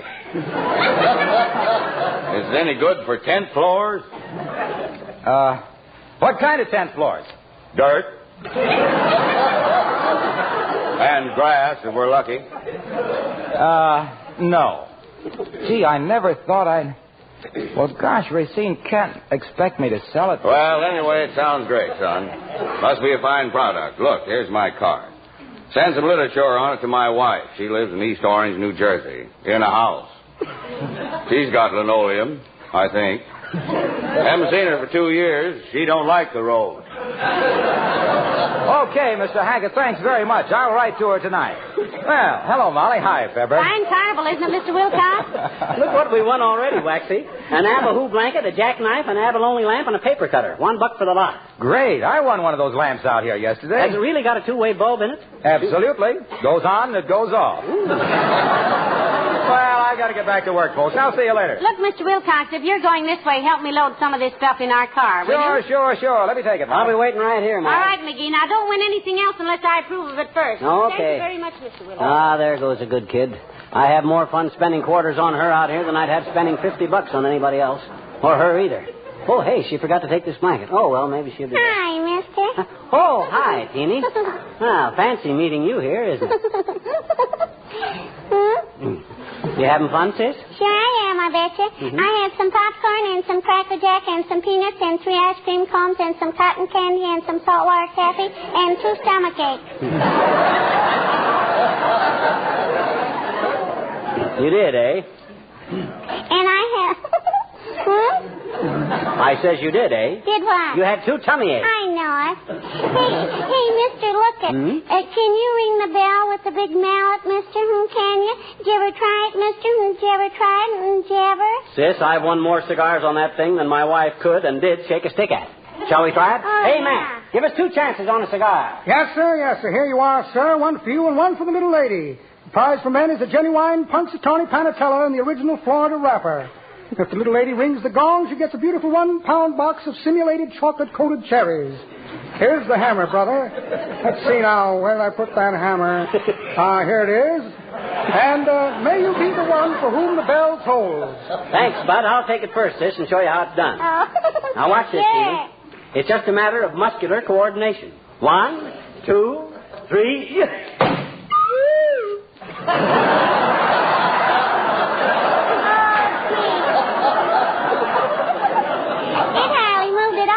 There's no use you trying it, sis. That weight is harder to get up than an actor on Monday. I bet you I can do it. I bet you. Watch me.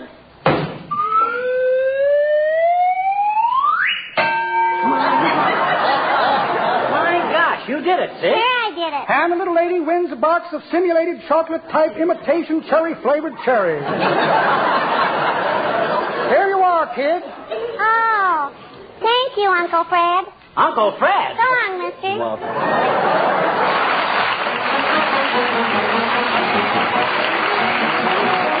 The King's Men and Sawing a Woman in Half.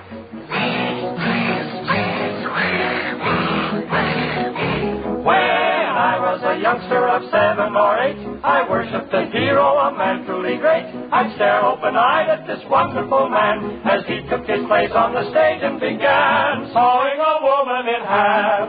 I'd shiver and shake and I'd laugh. He'd show us a lady, I'm not telling fibs, a lady who had no regard for her ribs. He'd saw the poor girl into fractions and then the orchestra played until we meet again. What a whale of a trick, but did I get a kick out of sawing a woman in half.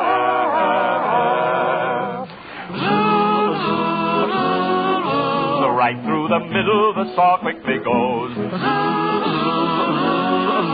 until it had parted her head from her toes. The crowd got excited when she was divided. They stared and they strained every muscle. They said it was magic, but I thought it tragic to sever her hat from her bustle. And I don't mean maybe, if I was that baby, I'd raise up a flock of objections.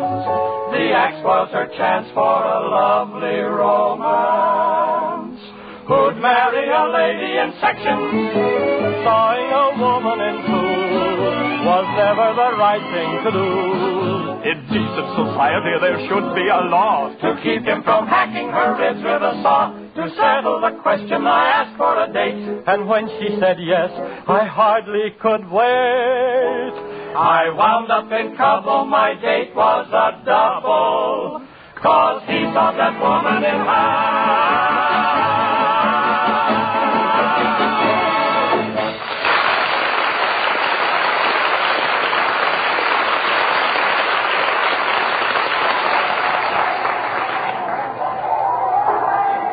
Seem to keep winning things, McGee. 5 canes, 2 Kewpie dolls, a basket of fruit, and a bowl of goldfish. Don't forget the brownie camera. That's the biggest gift prize we got. Why is it? Oh, my gosh, you can't take pictures of brownies. Everybody knows that. Oh, McGee, there's Dr. Gamble. You-hoo, Doctor. Well, hello there, Molly. Hello, Droopwell. Hi, Aerosmith. What are you doing here, doctoring a sick horse on the merry-go-round? No, this is strictly a non-professional visit, my boy. Just came down here for a little riotous living. Oh, it's a lot of fun, Doctor. McGee's been showing me how crooked all these concessions are. They know he's doing it, too, because I win every time. I'm wise to all their gimmicks. I'm no hayseed. Hey, did you throw the baseballs at them milk bottles, Doc? I did indeed. Mm-hmm. I spent $4.75, and all I got was a bursitis. We got an abalone lamp. We're going to ride on the Ferris wheel, Doctor. Care to come along? No, thank you, my dear. Scared, eh? Yes. So am I, Doctor, but I'm just foolhardy, I guess. I'm so frightened of admitting I'm scared that I get so brave I'm frightened of my own courage. I'll straighten that out on the way home, if possible. Well, have fun, children, and don't eat too many hot dogs. But if you do, call some other doctor. I'm planning on being sick myself tonight. See you later. So long, Doctor. Well, come on, Christy. We must ride on the Ferris wheel just once now, and then we'll go home. Well, you talked me into it, dearie. Well.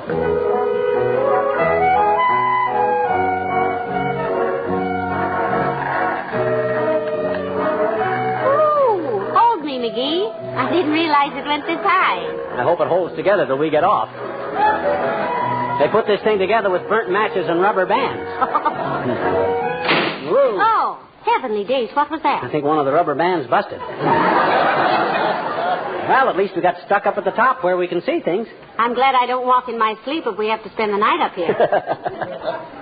Spread that Navajo blanket over us, dearie. It's getting cool. Okay. How's that? Very cozy. It's kind of fun, isn't it? Yeah. Very exclusive up here, too. Just us and a few clouds.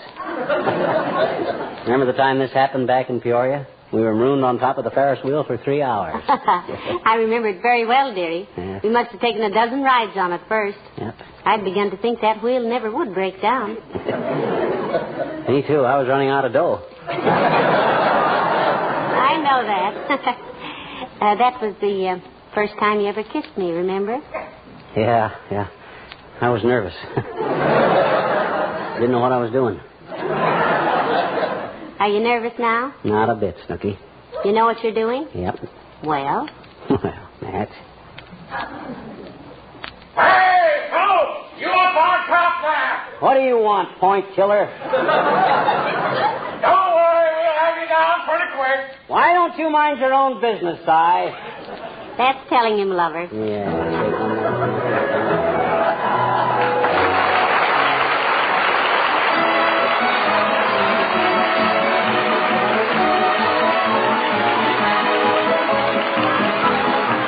Have you noticed all the car owners these days out polishing up the old bus for summer? You'll be doing yours soon, I imagine. Well, don't forget that Johnson's Carnival will do a wonderful job for you in less time and also save you a lot of unnecessary work. Carnival not only makes even an old model car shine like new, it's really easy to use, too. It requires only a minimum of rubbing. You see, Johnson's Carnival is a special liquid polish that does 2 jobs at once. It both cleans and polishes in just one application. You apply it, rubbing only hard enough to loosen the old surface dirt. Then you let it dry to a white powder. When you wipe off this powder, dull dirt and road grime go right along with it. Man, oh man, your car really shines. Why don't you try Carnival? You and your family will get far more pleasure out of driving a clean, sparkling car. And when you do finally get that brand new model, you'll rate a better trade-in value. Carnival is spelled C-A-R-N-U. Johnson's Carnival.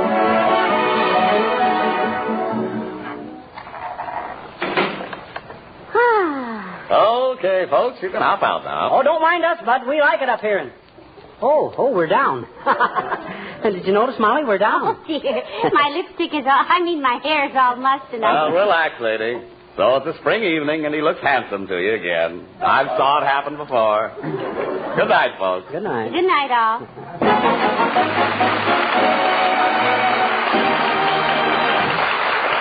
This is Harlow Wilcox, speaking for the makers of Johnson's Wax Products for Home and Industry, inviting you to be with us again next Tuesday night. And remember, daylight savings time goes into effect in certain areas next week. This may change the time at which Fibber McGee and Molly are heard in your community. So please check your local paper for the time at which this program will be heard next Tuesday night and each week thereafter. Good night. This is NBC, the national broadcasting company.